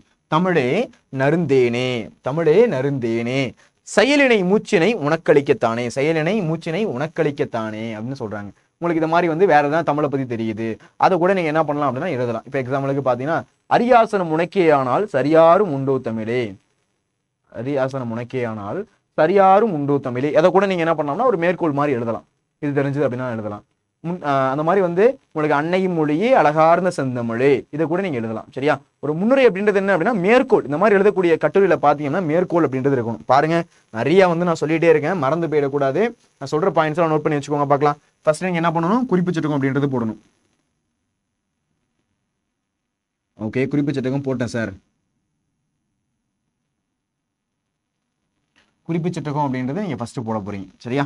அதுக்கு அடுத்து என்ன பண்ண போறீங்க? இந்த பாக்ஸ் கட் என்ன பண்ணணும் அப்படின்னா முன்னுரை முடிவுலாம் போடணும். சரியா? ஓகே. அடுத்து பாத்தீங்கன்னா தலைப்பு. தலைப்புக்கு நான் என்ன சார் பண்றது அப்படின்னா இந்த ஒரு கட்டுரையில என்ன கேள்வி கேட்கறாங்களோ அதை எடுத்து எழுத போறீங்க சரியா. அதுக்கு அடுத்து என்ன பண்ண போறீங்க அப்படின்னா மேற்கோள் ஃபர்ஸ்ட் தான் எழுதணும் அப்படின்னு நான் சொல்ல மாட்டேன். எங்க உங்களுக்கு இடம் கிடைக்குதோ அங்க நீங்க எழுதலாம். எந்த இடத்துல ஆப்டா வந்து நம்மளால சூஸ் பண்ணி எழுத முடியுமோ அந்த இடத்துல என்ன பண்ணணும், நீங்க மேற்கோள் அப்படின்றது போட்டு எழுதலாம் சரியா. இந்த இடத்துல தான் எழுதணும் அந்த இடத்துல எழுதணும் அப்படின்னு நான் சொல்ல மாட்டேன். உங்களுக்கு எந்த இடத்துல அது கொஞ்சம் யூஸ் பண்ணி எழுதுறதுக்கு உங்களுக்கு எதுவா இருக்கும் அந்த இடத்துல என்ன பண்ணணும், நீங்க யூஸ் பண்ணி எழுதணும் சரிங்களா. சரி ஓகே, இப்போ முன்னுரை அப்படின்றத பார்ப்போம். என்று கூறும் வண்ணம் பல செந்தமிழ் புலவர்கள் பலவை இலக்கியங்களை பல்வேறு வடிவங்களில் படைத்து தமிழ் அன்னைக்கு அணியாக சூட்டியுள்ளனர். தமிழ் இன்றளவிலும் கன்னி தமிழாய் திகழ்வதற்கு அதுவும் ஒரு பெருங்காரணம். சான்றோர்களாலும் புலவர்களாலும் வளர்த்த விதம் பற்றி இந்த கட்டுரையில் சுருக்கமாக காண்போம் அப்படின்னு என்ன பண்றாங்க, இந்த இடத்துல குறிப்பிடுறாங்க. ஒண்ணுமே கிடையாது. அப்ப சான்றோர் வளர்த்த தமிழ் எப்படி இந்த மாதிரி இருக்க போகுது அப்படின்றத இந்த கட்டுரையில பார்க்க போறோம் அப்படின்னு நீங்க எழுதுனீங்க அப்படின்னாலே போதும். ஃபர்ஸ்ட் என்ன பண்ண சொன்னேன், ஒரு மேற்கோள் எழுத சொன்னேன். என்று அந்த எப்படி ஸ்டார்ட் பண்றாங்க பாருங்க, அந்த ஒரு மேற்கோள் எழுதிட்டு உடனே என்ன பண்றாங்க, அப்படியே என்று கூறும் வண்ணம் பல செந்தமிழ் புலவர்கள் பல வகை இலக்கியங்களை பல்வேறு வடிவங்களில் படைத்து தமிழ் அன்னைக்கு அணியாக சூட்டியுள்ளனர். பல்வேறு புலவர் என்ன பண்ணாங்க, இந்த மாதிரி நிறைய செய்யுள்களை ஏற்றி தமிழ் தாய்க்கு ஒரு அணியாக சூட்டியிருக்காங்க. அணினா என்ன, அழகு, அணிகலன் அப்படின்னு கூட சொல்லலாம் சரியா. இந்த மாதிரி அணிகலனா என்ன பண்ணிருக்காங்க அப்படின்னா பல்வேறு புலவர்கள் இந்த மாதிரி அணித்திருக்காங்க அப்படின்றத சொல்றாங்க. என்று கூறும் வண்ணம் பல செந்தமிழ் புலவர்கள் பல வகை இலக்கியங்களை பல்வேறு வடிவங்களில் படைத்து தமிழ் அன்னை சரியா, நம்முடைய தமிழ் தாய்க்கு என்ன பண்றாங்களா, ஒரு மாலையை வந்து என்ன பண்றாங்க அப்படின்னா சூட்டுறாங்க, அணியாக சூட்டியுள்ளனர். தமிழ் இன்றளவிலும் கன்னித்தமிழாய், தமிழ் இன்றளவையும் பார்த்தீங்கன்னா கன்னித்தமிழா தான் இருக்கு. உடைய தமிழ் பார்த்தீங்க அப்படின்னா இயல் இசை நாடகம், அதை தாண்டி அதுக்கடுத்து பார்த்தீங்கன்னா அறிவியல் தமிழ்றாங்க, அதுக்கடுத்து கணினி தமிழ்றாங்க. கன்னித்தமிழ் அப்படின்னா இளமையான தமிழ் அப்படின்னு அர்த்தம். அப்ப தமிழ் என்றாலும் கன்னித்தமிழாய் திகழ்வதற்கு அதுவே ஒரு பெருங்காரணம். இன்னைக்கும் பார்த்தீங்க அப்படின்னா அந்த காலத்துல எவ்வளவு பேர் என்ன பண்ணாங்க அப்படின்னா நம்முடைய தமிழ் மொழியை அழிக்கணும் அப்படின்னு ட்ரை பண்ணாங்க. ஆனா எதுக்குமே வந்து நம்முடைய தமிழ் மொழி வந்து இடம் கொடுக்காம இன்னை வரையும் என்ன பண்ணிருக்கு, நம்முடைய தமிழ் மொழி நிலைத்து இருக்கு. இப்போ முன்னாடி உள்ள காலத்துல பாத்தீங்க அப்படின்னா எவ்வளவு மொழி இப்போ பேச்சு மொழியா மட்டும்தான் இருக்கு. அந்த காலத்துல கொடி கட்டி பறந்த சில மொழிகள் இன்னைக்கு வெறும் பேச்சு மொழியா மட்டும்தான் இருக்கு. சில மொழிகள் இன்னைக்கு எழுத்து மொழியா மட்டும்தான் இருக்கு, யாருமே பேசுறது இல்லை. அந்த மாதிரி இருந்த மொழிகள் அப்படின்றது இப்பயும் இருக்கு. ஆனா நம்முடைய தாய்மொழியான தமிழ் மொழி இருக்குல்ல, அந்த காலத்துல எப்படி இருந்துச்சோ அதே மாதிரிதான் இப்பயும் இருக்கு. 2000 வருஷத்துக்கு முற்பட்ட முடின்னு சொல்றோம்ல, அதுதான். அப்போ தமிழ் இன்றளவிலும் கன்னித்தமிழாய் திகழ்வதற்கு அதுவும் ஒரு பெருங்காரணமாகும். சான்றோர்களாலும் புலவர்களாலும் வளர்த்த விதம் பற்றி இந்த கட்டுரைகள் சுருக்கமாக காண்போம். சான்றோர்களாலும் புலவர்களாலும் வளர்த்த விதம் பற்றி இந்த கட்டுரைகள் சுருக்கமாக காண்போம். சரிங்களா, சிம்பிளா கொடுத்துட்டீங்களா? சரி ஓகே, அடுத்து பாருங்க பிள்ளைத்தமிழ். நமக்கு பிள்ளைத்தமிழ் பாத்தீங்கன்னா அப்படின்னா நிறைய இருக்கு. சரளியம் பிள்ளைத்தமிழ், அதுக்கடுத்து முத்துக்குமார சுவாமி பிள்ளைத்தமிழ், மதுரை மீனாட்சி அம்மன் பிள்ளைத்தமிழ், இந்த மாதிரி பிள்ளைத்தமிழ் ஏகப்பட்டது இருக்கு. இந்த பிள்ளைத்தமிழை பத்தி ஒரு வார்த்தை கொடுக்குறாங்க. கடவுளையோ அரசனையோ அல்லது மக்களில் சிறந்தவர் ஒருவரையோ குழந்தையாக எண்ணி 10 பருவங்கள் அமைத்து பருவத்துக்கு 10 பாடல் என கூறுவதான் என்ன அப்படின்னா இந்த ஒரு பிள்ளைத்தமிழ் அப்படின்னு சொல்லுவாங்க. பருவத்துக்கு 10 பாடலாக 100 பாடல் அமைய பாடப்படுவது என்ன பிள்ளைத்தமிழ். ஒட்டக்கூத்தர் பாடிய 2ஆம் குலோத்துங்கன் பிள்ளைத்தமிழ் காலத்தால் முற்பட்டது. அப்போ ஒட்டக்கூத்தர் பாடிய என்னது 2ஆம் குலோத்துங்கன் பிள்ளைத்தமிழ் அப்படின்றது ரொம்ப வருஷத்துக்கு முற்பட்டது, ரொம்ப காலத்தால முற்பட்டது. அப்ப பாத்தீங்க அப்படின்னா அப்பையிலேருந்து இந்த பிள்ளைத்தமிழ் அப்படின்றது இப்ப கால வரையும் இருக்கு அப்படின்னு சொல்றாங்க. சரிங்களா, அப்போ கடவுளையோ ஒண்ணு கடவுளை பத்தி பாடுவாங்க, அப்படி இல்லைன்னா வந்து அரசனை பத்தி பாடுவாங்க. கடவுளையோ அரசனையோ அல்லது மக்களில் சிறந்த ஒருவர், மக்கள்ல சிறந்த ஒருத்தவர்கள் அவரை பத்தியோ குழந்தையாக எண்ணி அவங்க என்ன பண்றாங்க, ஒரு குழந்தையா என்றாங்க, ஒரு குழந்தையாக எண்ணி 10 பருவங்கள் அமைக்கிறாங்க. அவங்க என்ன பண்றாங்க, குழந்தையாக அணிவித்திறன். உங்களுக்கு ஒரு பிள்ளைத்தமிழ் இருக்கு, முத்துக்குமாரசுவாமி பிள்ளைத்தமிழ், குமாரகுருபரர் இயற்றிய பிள்ளைத்தமிழ் வந்து நம்ம அப்கமிங்ல பார்ப்போம். சரியா, ஓகே. அந்த மாதிரி அடுத்த இயல் 2லயும் இருக்கு, இயல் 3ல இருக்குன்னு நினைக்கிறேன். சரியா, சரி. எண்ணி 10 பருவங்கள் அமைத்து அமைய பாடல் பாடுவதுதான் என்ன அப்படின்னா பிள்ளைத்தமிழ் அப்படின்னு சொல்லுவோம். பருவத்துக்கு 10 பாடல் என 10 பாடல் அமைச்சா எத்தனை வரும், பருவத்துக்கு 10 பருவம் இருக்கு, எத்தனை வரும், 100 பாடல் வரும். அப்ப 100 பாடல் அமைய பாடுவதுதான் என்ன பிள்ளைத்தமிழ். ஒட்டக்கூத்தர் பாடுனது இருக்கிறதுலே ரொம்ப வருஷத்துக்கு முற்பட்டது. ஒட்டக்கூத்தர் பாடிய 2ஆம் குலோத்துங்கன் பிள்ளைத்தமிழ், ஒட்டக்கூத்தர் பாடிய 2ஆம் குலோத்துங்கன் பிள்ளைத்தமிழ் அப்படின்றது காலத்தால முற்பட்டது, காலத்தால ரொம்ப முற்பட்டது, இப்போ கிடையாது, இது ரொம்ப முற்பட்டது அப்படின்றது என்ன பண்றாங்க இந்த இடத்துல சொல்றாங்க. பிள்ளைத்தமிழ்ல இந்த இடத்துல இந்த ஒரு பாயிண்ட் சொல்றாங்க. சரிங்களா, ஓகே. அடுத்து சதகம் சொல்றாங்க. 100 பாடல் கொண்ட நூலுக்கு சதகம் என்று பெயர். மாணிக்க வாசகர் பாடிய திருச்சதகமே முதல் சதக நூலாகும். அதாவது பாத்தீங்கன்னா 100 பாடல் இருக்கும் அதுல. சதகம் அப்படின்னா என்ன, சதம் அப்படின்னா என்ன, இன்னைக்கு இப்போ கூட பார்த்திருப்பீங்க. என்னது, கோலி, விராட் கோலி சதம் அடித்தார், தோனி சதம் அடித்தார் சொல்லுவாங்களா, மகேந்திர சிங் தோனி இந்த மாதிரி சதம் அடித்தார் சொல்லுவாங்களா, அதுதான் சதம் அப்படின்னா 100. சச்சின் டெண்டுல்கர் பாத்தீங்கன்னா சதம் அடித்தார். சதம் அப்படின்றது என்ன, 100 அடிச்சாரு, ஃபுல்லா 100 அடிச்சாரு அப்படின்னு சொல்றது. சதகம் அப்படின்றது அதே தான். 100 பாடல் இருக்கும். 100 பாடல் கொண்ட நூலுக்கு சதகம் என்று பெயர். 100 பாடல் கொண்ட பாடலுக்கு என்ன நூலுக்கு சதகம் என்று பெயர். மாணிக்க வாசகர் பாடிய திருச்சதகமே முதல் சதக நூலாகும். மாணிக்க வாசகர் பாடிய திருச்சதகமே என்னது, முதல் சதக நூலாகும். இது உள்ளத்தை உருக்கும் பக்தி பாக்கலால் அமைந்தது. இது பாத்தீங்கன்னா உள்ளத்தை உருக்குமா, அப்படியே உள்ளத்தை உருக்குற மாதிரி பக்தி பாடல் என்ன பண்ணுவோம், பக்தி பாடலாம் கேட்டு அப்படியே பரவசம் ஆயிரும். அப்படியே என்ன பண்ணுவோம், அப்படியே வந்து சைலண்டா உட்காந்துருப்போம். தெரியுமில்ல? யாரெல்லாம் வந்து இந்த மாதிரி வந்து பக்தி பாடல் கேட்டால் உணர்ச்சி பூர்வமா இருந்திருப்பீங்க சொல்லுங்க பார்க்கலாம். அந்த மாதிரிலாம் யார் இருக்கீங்க அப்படின்றத சாட்ல போடுங்க. சரியா? அப்போ 100 பாடல்கள் கொண்ட நூலுக்கு சதகம் என்று பெயர். 100 பாடல் இருக்கக்கூடிய பேருக்கு என்னது? சதகம் அப்படின்னு பேரா. மாணிக்க வாசகர் பாடிய திருச்சதகமே என்னது? முதல் சதக நூல். மாணிக்க வாசகர் பாடிய திருச்சதகம் தான் என்ன? முதல் நூல் அப்படின்னு சொல்றாங்க. இது உள்ளத்தை உருக்கும் பக்தி பாக்களால் அமைந்தது. உள்ளத்தை உருக்கக்கூடிய பக்தி பாக்கள், உள்ளத்தை உருக்கக்கூடிய பக்தி பாக்களானது பழமொழிகள், நீதிநெறி முறைகள், இறைவனை போற்றி பாடும் கருத்துக்கள் போன்றவை சதகத்தில் சிறப்புகளாகும். பாருங்க, பழமொழி இருக்குது, அதுக்கடுத்து நீதிநெறி முறைகள், பழமொழிகள், நீதிநெறி முறைகள், இவற்றவனை போற்றி பாடும் கருத்துக்கள் போன்றவை சதகத்தில் இருக்கு. இதெல்லாம் இருக்கு. பழமொழி இருக்கு, நீதிநெறி. நீதி அப்படின்னா என்னது? ஒரு நிலைநாட்டுறது. நெறினா என்ன? வழி. ஒரு இப்படிதான் இருக்கணும். பொய் பேசக்கூடாது, திருடக்கூடாது, ஏமாத்தக்கூடாது, அடுத்தவங்க பொருளுக்கு ஆசைப்படக்கூடாது, அடுத்தவங்க மனசை கஷ்டப்படுத்தக்கூடாது, இதெல்லாம் சொல்றோம்ல, அதுதான். இப்ப நெறி அப்படின்னா ஒரு வழி. நீதி நெறி முறைகள், இறைவனை போற்றி பாடும் கருத்து, இறைவனை வந்து போற்றி பாடக்கூடிய கருத்துக்கள் போன்றவற்றை சதகத்தில் சிறப்புகளாம். இதெல்லாம் சதகத்துல சிறப்பா இருக்கு. வள்ளுவரும் ஔவையாரும். வள்ளுவரும் ஔவையாரும். உலக பொதுமறைக்கு தந்த வள்ளுவர் தமிழை உலகறிய செய்தார். உலக பொதுமறை தந்த வள்ளுவர் தமிழை உலகறிய செய்தவர். உண்மைதானே? இன்னைக்கு பாத்தீங்க அப்படின்னா இங்கிலாந்து மகாராணி என்ன பண்றாங்க? உடைய காலையில எந்திரிச்சோன்னு என்ன பண்ணுவாங்களாம்? திருக்குறள் எடுத்து படிப்பாங்களாம். தெரியுங்களே? இங்கிலாந்து மகாராணி காலை எந்திரிச்சது என்ன பண்ணுவாங்களாம்? திருக்குறள் எடுத்து படிப்பாங்களாம். அது அவங்களுடைய ஒரு பழக்கமா வச்சுக்கிட்டாங்களாம். அப்போ அந்த மாதிரி அந்த அளவுக்கு புகழ் பெற்றது எது அப்படின்னா நம்முடைய தமிழ் மொழியில் இருக்கக்கூடிய திருக்குறள். திருக்குறளால பாத்தீங்க அப்படின்னா தமிழ் பெருமை பெற்றது. திருக்குறளால பாத்தீங்கன்னா தமிழ் பெருமை பெற்றது. எல்லா இடத்துலையும் என்ன பண்றாங்க? இப்போ பாத்தீங்க அப்படின்னா கிட்டத்தட்ட வந்து ஒரு 200 மேற்பட்ட மொழிகள் என்ன பண்றாங்க அப்படின்னா திருக்குறளை மொழி பெயர்த்திருக்காங்க. இப்போ அந்த அளவுக்கு நம்முடைய தமிழ் மொழி பாத்தீங்கன்னா மொழிபெயர்த்து அதிக அளவுல போயிருக்கு அப்படின்னு சொல்றாங்க. அப்போ உலக பொதுமறைக்கு தந்த வள்ளுவரை தமிழை உலகறிய செய்தார். 3 அடியில் உலகளந்த இறைவன் போல் ஈரடியில் உலகளந்த புலவன் வள்ளுவரே. பல மொழிகளில் பெயர்க்கப்பட்ட குறள் தமிழின் புகழை பறைசாற்றும். ஓரடியில் ஆத்திச்சூடி தந்த அவையும் தமிழின் சிறப்பை வரிசைப்படுத்தியுள்ளார். ஓரடியில் தந்த ஆத்திச்சூடி. ஆத்திச்சூடி தெரியும்ல, சின்ன வயசுல படிச்சிருப்போம். அது மாதிரி ஔவையாரும் வள்ளுவரும் அப்படின்னு சொல்றாங்க. அப்போ இந்த இடத்துல பாருங்க, உலக பொதுமறைக்கு தந்த வள்ளுவர் தமிழை உலகறிய செய்தவர். தமிழை உலகறிய செய்தது யாரு? உடைய திருவள்ளுவர் அப்படின்னு சொல்றாங்க. 3 அடியில் உலகளந்த இறைவன். 3 அடியில் என்ன பண்ணிருப்பார் அப்படின்னா அந்த உலகத்தை அளந்தாராம் இறைவன். சரியா? ஒரு அடியை வந்து பூமி மேல வச்சு, இன்னொரு அடியை பாத்தீங்க அப்படின்னா இந்த மாதிரி வந்து வானத்து மேல வச்சு, இன்னொரு அடி என்ன பண்றது அப்படின்னா அந்த ஒரு கதை நான் சொல்றேன். சரியா? அது வந்து உங்களுக்கு முல்லைப்பாட்டுல வரும், நான் உங்களுக்கு சொல்றேன். இன்னொரு அடி என்ன பண்ணுவாராம்? கேட்பாராம், எங்க நான் என்னுடைய காலை வைக்கிறது, எனக்கு ஒரு 3 அடி வேணும் அப்படின்னு இறைவன் வந்து கேட்பாரு. நல்லா புரிஞ்சுக்கோங்க, 3 அடி எனக்கு வேணும் அப்படின்னு கேட்பாரு. கேட்கும்போது என்ன பண்ணுவான் அப்படின்னா அந்த வரம் கொடுக்குறவன் இந்த மாதிரி வந்து எடுத்துக்கோ 3 அடி தானே. ஏன்னா வந்து இறைவன் வந்து தன்னுடைய உருவத்தை மாத்திட்டு வருவார். உருவத்தை மாத்தி வந்து கேட்கிறப்ப என்ன சொல்லுவார் அப்படின்னா, சரி ஓகே உனக்கு 3 அடி தானே எடுத்துக்கோ அப்படின்னு சொன்னோடனே இறைவன் பாத்தீங்கன்னா அப்படியே பேருருவம் எடுப்பார். அப்படியே உலக அளவுக்கு என்ன பண்ணுவாரு? ஒரு பேருருவம் எடுப்பார். பேருருவம் எடுத்து என்ன பண்ணுவாராம்? ஃபர்ஸ்ட் இருக்கக்கூடிய காலை வச்சு இந்த உலகத்தை அளப்பார், பூமியை அளப்பார். அதுக்கு இன்னொரு காலை வச்சு என்ன பண்ணுவார் அப்படின்னா இந்த ஒரு வானத்தை அளப்பார்.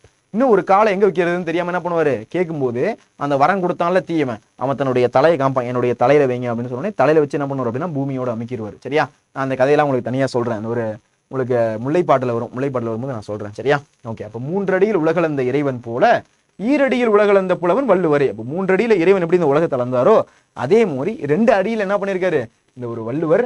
பல மொழியில் பெயர்க்கப்பட்ட குறள் தமிழின் புகழை பறைசாற்றும் ஓரடியில். அப்போ ஓகேவா? ஈரடியில் உலகளந்த புலவன், அது மாதிரி புலவன் வள்ளுவரே பல மொழிகள் பெயர்க்கப்பட்ட குறள் தமிழின் புகழை பறைசாற்றும் ஓரடியில் ஆத்திச்சூடி தந்த அவையும் தமிழின் சிறப்பை வரிசைப்படுத்தியுள்ளனர். தமிழ் வளர்க்க அவ்வை வேண்டி நெல்லிக்கனி தந்த அதிகமானும் தமிழ் வளர்த்தவரே. அந்த மாதிரி தமிழ் வளர்க்கறதுக்காக இந்த கதை தெரியுமில்ல? அதாவது வந்து அந்த நெல்லிக்கனி பாத்தீங்கன்னா சாகாவரம் உடையது, அப்போ உடல் ஏதாச்சும் இருக்கு, நோய் இருக்கு அப்படின்னா அது தீர்க்கக்கூடியது அப்படின்னு சொல்லுவாங்க. அது பாத்தீங்க அப்படின்னா அதிகமானுக்கு கிடைக்கும். அதிகமான் அப்படின்றது யாரு அப்படின்னா ஒரு மன்னன். அதிகமான் அப்படின்றது ஒரு மன்னன். ஔவையார் அப்படின்றது ஒரு புலவர். அதிகமான் என்ன பண்ணுவார் அப்படின்னா அதை சாப்பிட்டு ரொம்ப நாளைக்கு வந்து நம்ம உயிர் வாழ்ந்து இந்த மாதிரி வந்து நம்ம நாட்டை வந்து ஆட்டி படைக்கணும் அப்படின்னு நினைக்க மாட்டார். ஔவையாருக்கு யாரு? புலவர், தமிழ் புலவர். ஔவையாருக்கு கொடுப்போம், ஔவையார் ரொம்ப வருஷம் வாழணும், புலவர் ரொம்ப வருஷம் வாழணும்னு நினைச்சவர் தான் யார் அப்படின்னா அதிகமான். அப்போ இந்த மாதிரி வந்து தமிழுக்கு முதன்மை உரிமை கொடுத்தது தான் யார் அப்படின்னா நம்மளுடைய மன்னர்கள். சரியா? அப்ப தமிழ் வளர்க்க அவ்வை வேண்டி நெல்லிக்கனி தந்த அதிகமானும் தமிழ் வளர்த்தவரே. அதிகமான என்ன பண்ணாரு? இந்த மாதிரி நெல்லிக்கனியை கொடுக்குறாரு கொண்டு போய் ஔவையார்ட்ட, அவரும் தமிழ் வளர்த்தவர் தான் அப்படின்னு சொல்றாங்க. சரியா? அடுத்து இலக்கியத்தில் தமிழ் 50 ஐஞ்சிருங்காப்பியங்களும் இதிகாசங்களும் கண்டவர்கள் தமிழின் இலக்கிய வாழ்வை மேம்படுத்தினர். 50 சிலப்பதிகாரம், மணிமேகலை, சீவக சிந்தாமணி, வளையாபதி, குண்டலகேசி அப்படின்னு சொல்லுவோம்ல, 5 இதிகாசம் இந்த மாதிரி கண்டவர்கள் தமிழ் இலக்கிய வாழ்வை மேம்படுத்தினர். கம்பன் தந்த ஓமையும் சொல்லாடலும் தமிழின் பெருமைக்குரிய சான்றுகள். அறநூல்களை அளித்தந்த சான்றோர் அகமும் புறமும் படைத்து தமிழரின் தமிழ்நாட்டை உயர்வை உலகுக்கு உணர்த்தினர். அப்ப இந்த மாதிரி தான் வந்து நம்முடைய தமிழர்கள் என்ன பண்றாங்க? இந்த மாதிரி நம்மளுடைய தமிழை அடுத்த ஸ்டேஜுக்கு கொண்டு போனாங்க. அந்த ஒரு இடத்துல வந்து இதோட முடிச்சு போல, இது வந்து போதும், இது வந்து தேவையில்லை அப்படின்னு என்ன பண்ணல, அதோட முடிச்சுட்டு போகல, அடுத்தடுத்த ஸ்டேஜுக்கு என்ன பண்ணாங்க, நம்மளுடைய தமிழை கொண்டு போனாங்க அப்படின்றத என்ன பண்றாங்க இந்த இடத்துல சொல்றாங்க. இலக்கியத்திலேயே தமிழ் அப்படின்றது இருக்கு. அடுத்து மொழி பற்றாளர். அகர முதலி வெளியிட்ட தேவநேய பாவனரும் பல நூல்களை பதிப்பித்த பாரதியார், தமிழ் தாத்தா உவே சாமிநாதரும், மொழி தியாகிகளும் பாரதிதாசன் சுரதாவளி வந்த பரம்பரை கவிஞர்களும் மொழி பற்றோடு தமிழை வளர்த்து அழியா புகழடைந்தனர். இவங்களாம் வந்து உங்களுக்கு தெரியுமில்ல, இவங்களாம் லெஜண்ட்ஸ், தமிழுடைய லெஜண்ட்ஸ் இவங்களாம். இதுல ஒரு முக்கியமான ஒரு ஆளை நம்ம சேர்க்க முட்டாச்சு, மயிலை சீனி வெங்கடசாமி. அவரெல்லாம் வந்து தமிழுக்குனே பிறந்தவர். அவரெல்லாம் அவருடைய ஆராய்ச்சிகள்லாம் எடுத்து பார்த்தீங்கன்னா அப்படியே புல்லரிக்கும், அவ்வளோ விஷயம் அப்படின்றது என்ன பண்ணியிருப்பார் அப்படின்னா அவர் ரெடி பண்ணியிருப்பாரு. அதெல்லாம் வந்து நம்ம கிறிஸ்துவ நம்ம அப்படியே சொல்லுவோம்ல, இப்போ வந்து பார்த்தீங்கன்னா சேரர்களுக்கு வந்து வில்லு, சோழர்களுக்கு பார்த்தீங்க அப்படின்னா புலி, அதுக்கடுத்து பாண்டியர்களுக்கு பார்த்தீங்க அப்படின்னா இந்த மாதிரி வந்து மீன் சின்னம் இருக்குது அப்படின்னு நம்ம படிச்சிருப்போம். ஆனால் பாண்டியர்களே பசும்பூன் பாண்டியன்னு ஒருத்தன் இருந்தான். அவனுக்கு பார்த்தீங்க அப்படின்னா அவன் யானை சின்னம் வச்சு இந்த மாதிரி வந்து வாழ்ந்தான் அப்படின்றத இவர் தான் கண்டுபிடிச்சிருப்பார். யாரு? மயிலிசீனி வெங்கடசாமி. இந்த மாதிரி புலவர்கள் இந்த மாதிரி மன்னர்களை பற்றி ஆராய்ச்சி செஞ்சது யார் அப்படின்னா மயிலிசீனி வெங்கடசாமி. அவர் தான் ஒரு லெஜண்ட். சரியா? அதெல்லாம் நீங்கள் 11th 12th வரும்போது அவரை பற்றி படிப்பீங்க. சரிங்களா? ஓகே. அகர முதலி வெளியிட்ட தேவநேய பாவாணரும், அகர முதலி வெளியிட்ட தேவநேய பாவாணரும் பல நூல்களை பதிப்பித்த பாரதியார், பல நூல்களை பதிப்பித்த பாரதியார், தமிழ் தாத்தா உவே சாமிநாதரும், தமிழ் தாத்தா உவே சாமிநாதரும். அகர முதலி வெளியிட்டது யாரு? தேவநேய பாவாணர். பல நூல்களை பதிப்பித்தது யாரு? பாரதியார். தமிழ் தாத்தா உவே சாமிநாதரும், பாரதியாரும் பதிப்பிச்சிருக்காரு, உவே சாமிநாதர். சரியா? உவே சா அப்படின்னு சொல்லுவோம். ஓகேவா? உத்தமநாதபுரம் வேங்கட சுப்புவின் மகன் சாமிநாதர் அப்படின்னு சொல்லுவோம். அவருக்கு இன்னொரு பேர் என்ன? தமிழ் தாத்தா அப்படின்னு சொல்லுவோம். உத்தமநாதபுரம் வேங்கட சுப்புவின் மகன் சாமிநாதர். சரியா?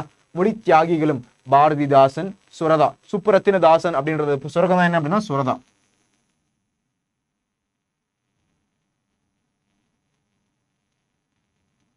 பாரு இவர் எப்படி அந்த பேரை வச்சுக்கிட்டாருன்னு சொல்லவா? சுப்புரத்தின தாசன் அப்படின்றது சு ர தா. இப்போ மூணுத்தி எடுங்க.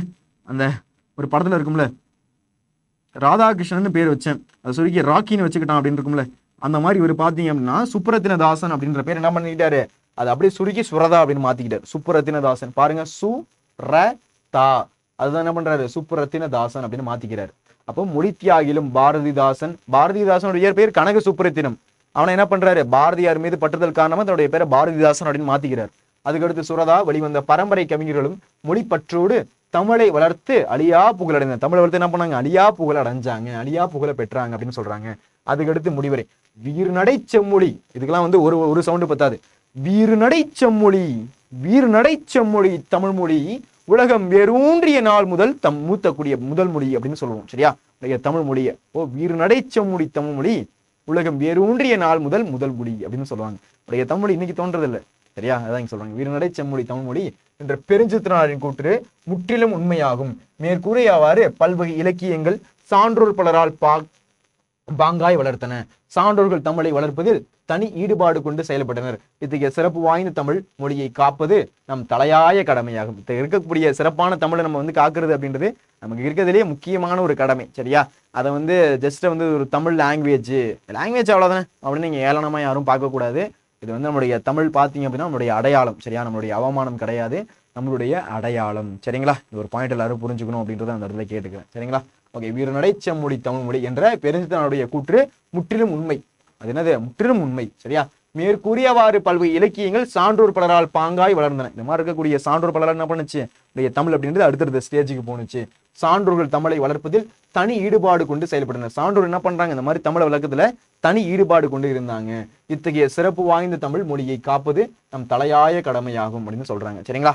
ஓகேப்பா. அடுத்து நம்முடைய வேதாந்தோ லேர்னிங் சென்டர் பத்தி நான் 2 நிமிஷம் பேசுறேன். இப்போ நீங்கள் 10th படிச்சுட்டு இருக்கலாம். 11th 12th முடிச்சதுக்கப்புறம் கண்டிப்பாக நீங்கள் ஒரு நல்ல காலேஜில் என்ன பண்ணணும் அப்படின்னா ஜாயின் பண்ணணும். நல்ல காலேஜ் ஜாயின் பண்ணால் தான் ஐஐடி போன்ற பெரிய பெரிய காலேஜில் என்ன பண்ண முடியும் அப்படின்னா படிக்க முடியும். அந்த மாதிரி காலேஜில் படிக்கணும் அப்படின்னா நீங்கள் JEE அப்படின்ற எக்ஸாம் எழுதணும். சரிங்களா? அதுக்கடுத்து டாக்டர் ஆகணும் அப்படின்னா நீட் எக்ஸாம், உங்களுக்கு நல்லாவே தெரியும், நீட் எக்ஸாம் அப்படின்றது எழுதணும். இதை நீங்கள் டேரெக்டாக போய் எழுத முடியுமா அப்படின்னா அதை டக்குன்னு என்ன பண்ண முடியாது அப்படின்னா நீங்கள் டேரெக்டாலாம் போய் எழுத முடியாது. ஏன்னா வந்து அந்த ஒரு சப்ஜெக்ட்லாம் வந்து கொஞ்சம் கஷ்டமாக இருக்கும். உண்மையை சொல்லணும், அது உண்மையை ஃபேக்டாக பேசணும் அப்படின்னா அந்த சப்ஜெக்ட்லாம் கஷ்டமாக இருக்கும். நம்முடைய வேதாந்தில் பார்த்தீங்க அப்படின்னா அதுக்குன்னு தனியாக எக்ஸ்பர்ட்ஸ் இருக்காங்க. JEE மற்றும் நீட்டுக்கான தனியாக எக்ஸ்பர்ட்ஸ் இருக்காங்க. இப்போலேருந்து என்ன பண்ணுவாங்க அப்படின்னா, இப்போ நீங்கள் நம்முடைய வேதாந்தில் ஜாயின் பண்ணி படிக்கிறீங்க அப்படின்னா இப்போலேருந்து என்ன பண்ணுவாங்க அப்படின்னா உங்களுக்கு சின்னதாக இந்த மாதிரி ஈஸியாக வந்து அந்த ஒரு எக்ஸாம் ப்ரிப்பேர் பண்ணுறது அப்படின்றத பேசிக்லேருந்து உனக்கு என்ன பண்ணுவாங்க அப்படின்னா டீச் பண்ணுவாங்க. பேசிக்லேருந்து நீ படிக்க அந்த எக்ஸாம் என்ன பண்ண முடியும், டேரெக்டாக போய் எழுதுறதுக்கும் படிச்சுட்டு போய் எழுதுறது டிஃபரன்ஸ் இருக்கு. இப்போ நீ 12th படிக்கும்போது பார்த்தா அப்படின்னா 12th மட்டும் தான் மெயினாக ஃபோக்கஸ் பண்ணிட்டு இருப்பேன். இப்போலேருந்து ப்ரிப்பேர் பண்ணுற அப்படின்னா எப்படி இருக்கும்? இப்போலேருந்து ப்ரிப்பேர் பண்ணும்போது அந்த எக்ஸாம் வரும்போது எப்படி இருக்கும்? இப்போலேருந்து நீ பேசிக் கற்றுருப்ப, ஓரளவுக்கு வந்து ஒரு 60% முடிச்சு வச்சிருக்க அப்படின்னா எக்ஸாம் முன்னாடி படிக்கும்போது எப்படி இருக்கும்? அவ்வளோதான், ஈஸியாக என்ன பண்ணலாம், ஃபர்ஸ்ட் அட்டம்ப்ட்ல என்ன பண்ணலாம்னா அதை கிராக் பண்ணிடலாம். சரியா? அதனால பார்த்தீங்க அப்படின்னா நம்மளுடைய வேதாந்து லேர்னிங் சென்டரில் JEE மற்றும் நீட்டுக்கான ஃபவுண்டேஷன் கோர்ஸ் அப்படின்றது போய்கிட்டு இருக்கு. அதுக்கடுத்து பார்த்தீங்க அப்படின்னா இந்தியாவில் இருக்கக்கூடிய டாப் டீச்சர்ஸ் உங்களுக்கு கிடைப்பாங்க. முன்னாடியே சொன்னல JEE, அதுக்கடுத்து வந்து நீட்லாம் வந்து கொஞ்சம் கஷ்டமான எக்ஸாம். இப்போ கடைசியாக முடிஞ்சது பார்த்தீங்கன்னா நீட் எக்ஸாம்லாம் ரொம்ப ரொம்ப ரொம்ப கஷ்டமாக இருந்துச்சு. அப்போ இந்த மாதிரி JEE நீட் எக்ஸாம்லாம் பார்த்தீங்க அப்படின்னா உங்களுக்கு தனியாக அதுக்குன்னு தலை எக்ஸ்பர்ட்ஸ் இருந்தால் மட்டும் தான் என்ன பண்ண முடியும் அப்படின்னா நீங்கள் அதை கற்றுக்க முடியும். அதுக்காக நம்முடைய வேதாந்தில் பார்த்தீங்கன்னா ஆஃப்லைன் சென்டரில் இந்த மாதிரி JEE மற்றும் நீட்டுக்கான எக்ஸ்பர்ட்ஸ் அப்படின்றது அதிகமாக இருக்காங்க. கண்டிப்பாக என்ன பண்ணலாம் அப்படின்னா நீங்கள் ஆஃப்லைன் சென்டரில் ஜாயின் பண்ணி படிக்க முடியும். இல்லை இந்தியாவில் இருக்கக்கூடிய டாப் டீச்சர்ஸ் அப்படின்றது உங்களுக்கு என்ன பண்ணுவாங்க அப்படின்னா கிடைப்பாங்க. இந்தியாவில் இருக்கக்கூடிய டாப் டீச்சர்ஸ் சரிங்களா? உங்களுக்கு கிளாஸ் எடுக்கிறதுலாம் யாருன்னு பார்த்தீங்க அப்படின்னா தமிழ்நாட்டை சேர்ந்தவங்களும் இருப்பாங்க. அதுக்கடுத்து நார்த் இந்தியாவில் இருக்கக்கூடிய டாப் டீச்சர்ஸ் அப்படின்றது என்ன பண்ணுவாங்க அப்படின்னா உங்களுக்கு டீச் பண்ணுவாங்க. அதுக்கடுத்து 3-way டவுட் சப்போர்ட் இருக்கும். 3-way டவுட் சப்போர்ட் அப்படின்னா என்ன சார்? 3-way டவுட் சப்போர்ட் என்ன அப்படின்னா ஃபர்ஸ்ட் என்ன பண்ணுவோம், இப்போ நான் வந்துட்டு கிளாஸ் நடத்திட்டு இருக்கேன்னா நீ என்கிட்ட டவுட் கேட்குற அப்படின்னா நான் என்ன பண்ணுவேன் அப்படின்னா உனக்கு கிளாரிஃபை செய்வேன். சரியா? அது ஃபர்ஸ்ட் பாயிண்ட். அதுக்கடுத்து இல்லை சார் கிளாஸில் பசங்க பொண்ணுங்களாம் இருப்பாங்க, எனக்கு கொஞ்சம் ஒரு மாதிரி ஷையாக இருக்கும் சார் அப்படின்னா நீ என்ன பண்ணலாம், டீச்சர் வந்து ஸ்டாஃப் ரூமில் உட்காந்துருக்காங்க அப்படின்னா அங்கே போய் என்ன பண்ணலாம்னா டவுட் கேட்கலாம். அது செகண்ட் டவுட். அதுக்கடுத்து இல்லை சார் எனக்கு பெல் அடிச்சோன்னா நான் வீட்டுக்கு ஓடிடுவேன் சார் அப்படின்னா நீ வீட்டுக்கு போயிட்டு நம்மளுடைய ஆப்பில் கூட நீ டவுட் கேட்கலாம். உனக்கு என்ன பண்ணுவாங்க அப்படின்னா உனக்கு கிளாரிஃபை செய்யப்படும். சரியா? அதுக்கடுத்து டெடிகேட்டடாக அகாடமிக் மென்டார் இருப்பாங்க. டெடிகேட்டாக பார்த்தீங்கன்னா அகாடமிக் மென்டார்னா உங்களுக்கு வழி நடத்துவாங்க, இப்படி தான் நீ படிக்கணும், இதெல்லாம் படி அப்படின்னு சொல்லுவாங்க. அதுக்கடுத்து ஸ்மால் கிளிக்கர்ஸ், ஐட்டுக்கான கிளாஸஸ் அப்படின்ற மாதிரி ஏகப்பட்ட விஷயம் அப்படின்றது இருக்கு. அதுக்கடுத்து ஆஃப்லைன் சென்டர் அப்படின்றது பார்த்தீங்க அப்படின்னா அண்ணா நகர் சென்னையில் பார்த்தீங்க அப்படின்னா வேளச்சேரி, தாம்பரம், ஆவடி, இதெல்லாம் சென்னை சென்டர்ஸ். சரியா? அண்ணா நகர், வேளச்சேரி, தாம்பரம், ஆவடி அப்படின்றது. மதுரை, திருச்சி, கோயம்புத்தூர், இதெல்லாம் பார்த்தீங்க அப்படின்னா நம்மளுடைய ஆஃப்லைன் சென்டர். புதுசாக சில இடத்துல மாணவர்கள் கேட்டாங்க அப்படின்றதுக்காக போரூர், பெரம்பூர், பெருங்குளத்தூர் இந்த இடத்துல என்ன பண்ணியிருக்காங்க அப்படின்னா ஆஃப்லைன் சென்டர் அப்படின்றது ஓப்பன் பண்ணியிருக்காங்க. அதுக்கடுத்து சில ஸ்கூல்ஸோட என்ன பண்ணியிருக்காங்க அப்படின்னா டைப் பண்ணியிருக்காங்க. இதெல்லாம் வந்து நம்மளுடைய லிஸ்ட் ஆஃப் ஸ்கூல்ஸ், அதாவது நம்மளுடைய வேதாந்து டைப் பண்ணியிருக்க லிஸ்ட் ஆஃப் ஸ்கூல்ஸ். ஒருவேளை இந்த லிஸ்ட் ஆஃப் ஸ்கூல்ஸ் எங்கேயாச்சும் நீங்கள் படிக்கிறீங்க அப்படின்னா அந்த ஸ்கூல்ஸில் நீங்கள் என்ன பண்ணிக்கலாம் அப்படின்னா JEE மற்றும் நீட்டுக்கான ப்ரிப்பரேஷனை நீங்கள் இறங்க முடியும். சரியா? ஓகே. அடுத்து பார்த்தீங்க அப்படின்னா நம்மளுடைய IBSAT எக்ஸாம். இந்த IBSAT எக்ஸாம் அப்படின்றது என்ன சார்? IBSAT அப்படின்றது instant Vedantu scholarship admission test அப்படின்னு சொல்லுவாங்க. சார் நான் ஜாயின் பண்ணுறேன், எனக்கு கொஞ்சம் ஃபீஸ் கம்மியாகணும் அப்படின்னு நினச்சிங்க அப்படின்னா இந்த IBSAT எக்ஸாம் அப்படின்றது எழுதலாம். இந்த IBSAT எக்ஸாம் எழுதுறது மூலிமா எவ்வளோ ஸ்கோர் எடுக்கிறீங்களோ அதை பொறுத்து உங்களுக்கு ஸ்காலர்ஷிப் அப்படின்றது வழங்கப்படும். அப் டு 90% வரையும் இன்ஸ்டன்டாக ஸ்காலர்ஷிப் கிடைக்கிறதுன வாய்ப்பு அதிகமாக இருக்குது. இதோடைய ரெஜிஸ்ட்ரேஷன் பார்த்தீங்க அப்படின்னா ஃப்ரீ தான். இதோட லிங்க் வந்து பார்த்தீங்க அப்படின்னா டிஸ்கிரிப்ஷனில் இருக்குது, செக் பண்ணி பாருங்க. அதுக்கடுத்து யாராச்சும் நம்மளுடைய வாட்ஸ்அப் சேனலை யாராச்சும் ஜாயின் பண்ண இருக்கீங்கன்னா ஜாயின் பண்ணிக்கோ. எக்ஸாம் பற்றி update, previous year question, sample question paper, இந்த மாதிரி ஏகப்பட்ட விஷயத்தை என்ன பண்ணுவோம் அப்படின்னா இந்த ஒரு வாட்ஸ்அப் சேனலை ஷேர் பண்ணுவோம். அதனால யாராச்சும் ஜாயின் பண்ண இருக்கீங்கன்னா ஜாயின் பண்ணிக்கோ. இதோட லிங்க் எங்கே இருக்குது அப்படின்னா டிஸ்கிரிப்ஷனில் இருக்குது. ஓகேவா? ஓகே. இந்த வீடியோ எல்லாருக்கும் உங்களுக்கு பிடிச்சிருக்கும்னு நினைக்கிறேன். பிடிச்சிருந்துச்சு அப்படின்னா ஒரு லைக்கை போடுங்க, உங்கள் ஃப்ரெண்ட்ஸுக்கு ஷேர் பண்ணுங்கள். இது போன்ற யூஸ்ஃபுல்லான வீடியோஸ்க்கு போடுங்க சப்ஸ்கிரைபர். நன்றி, வணக்கம்.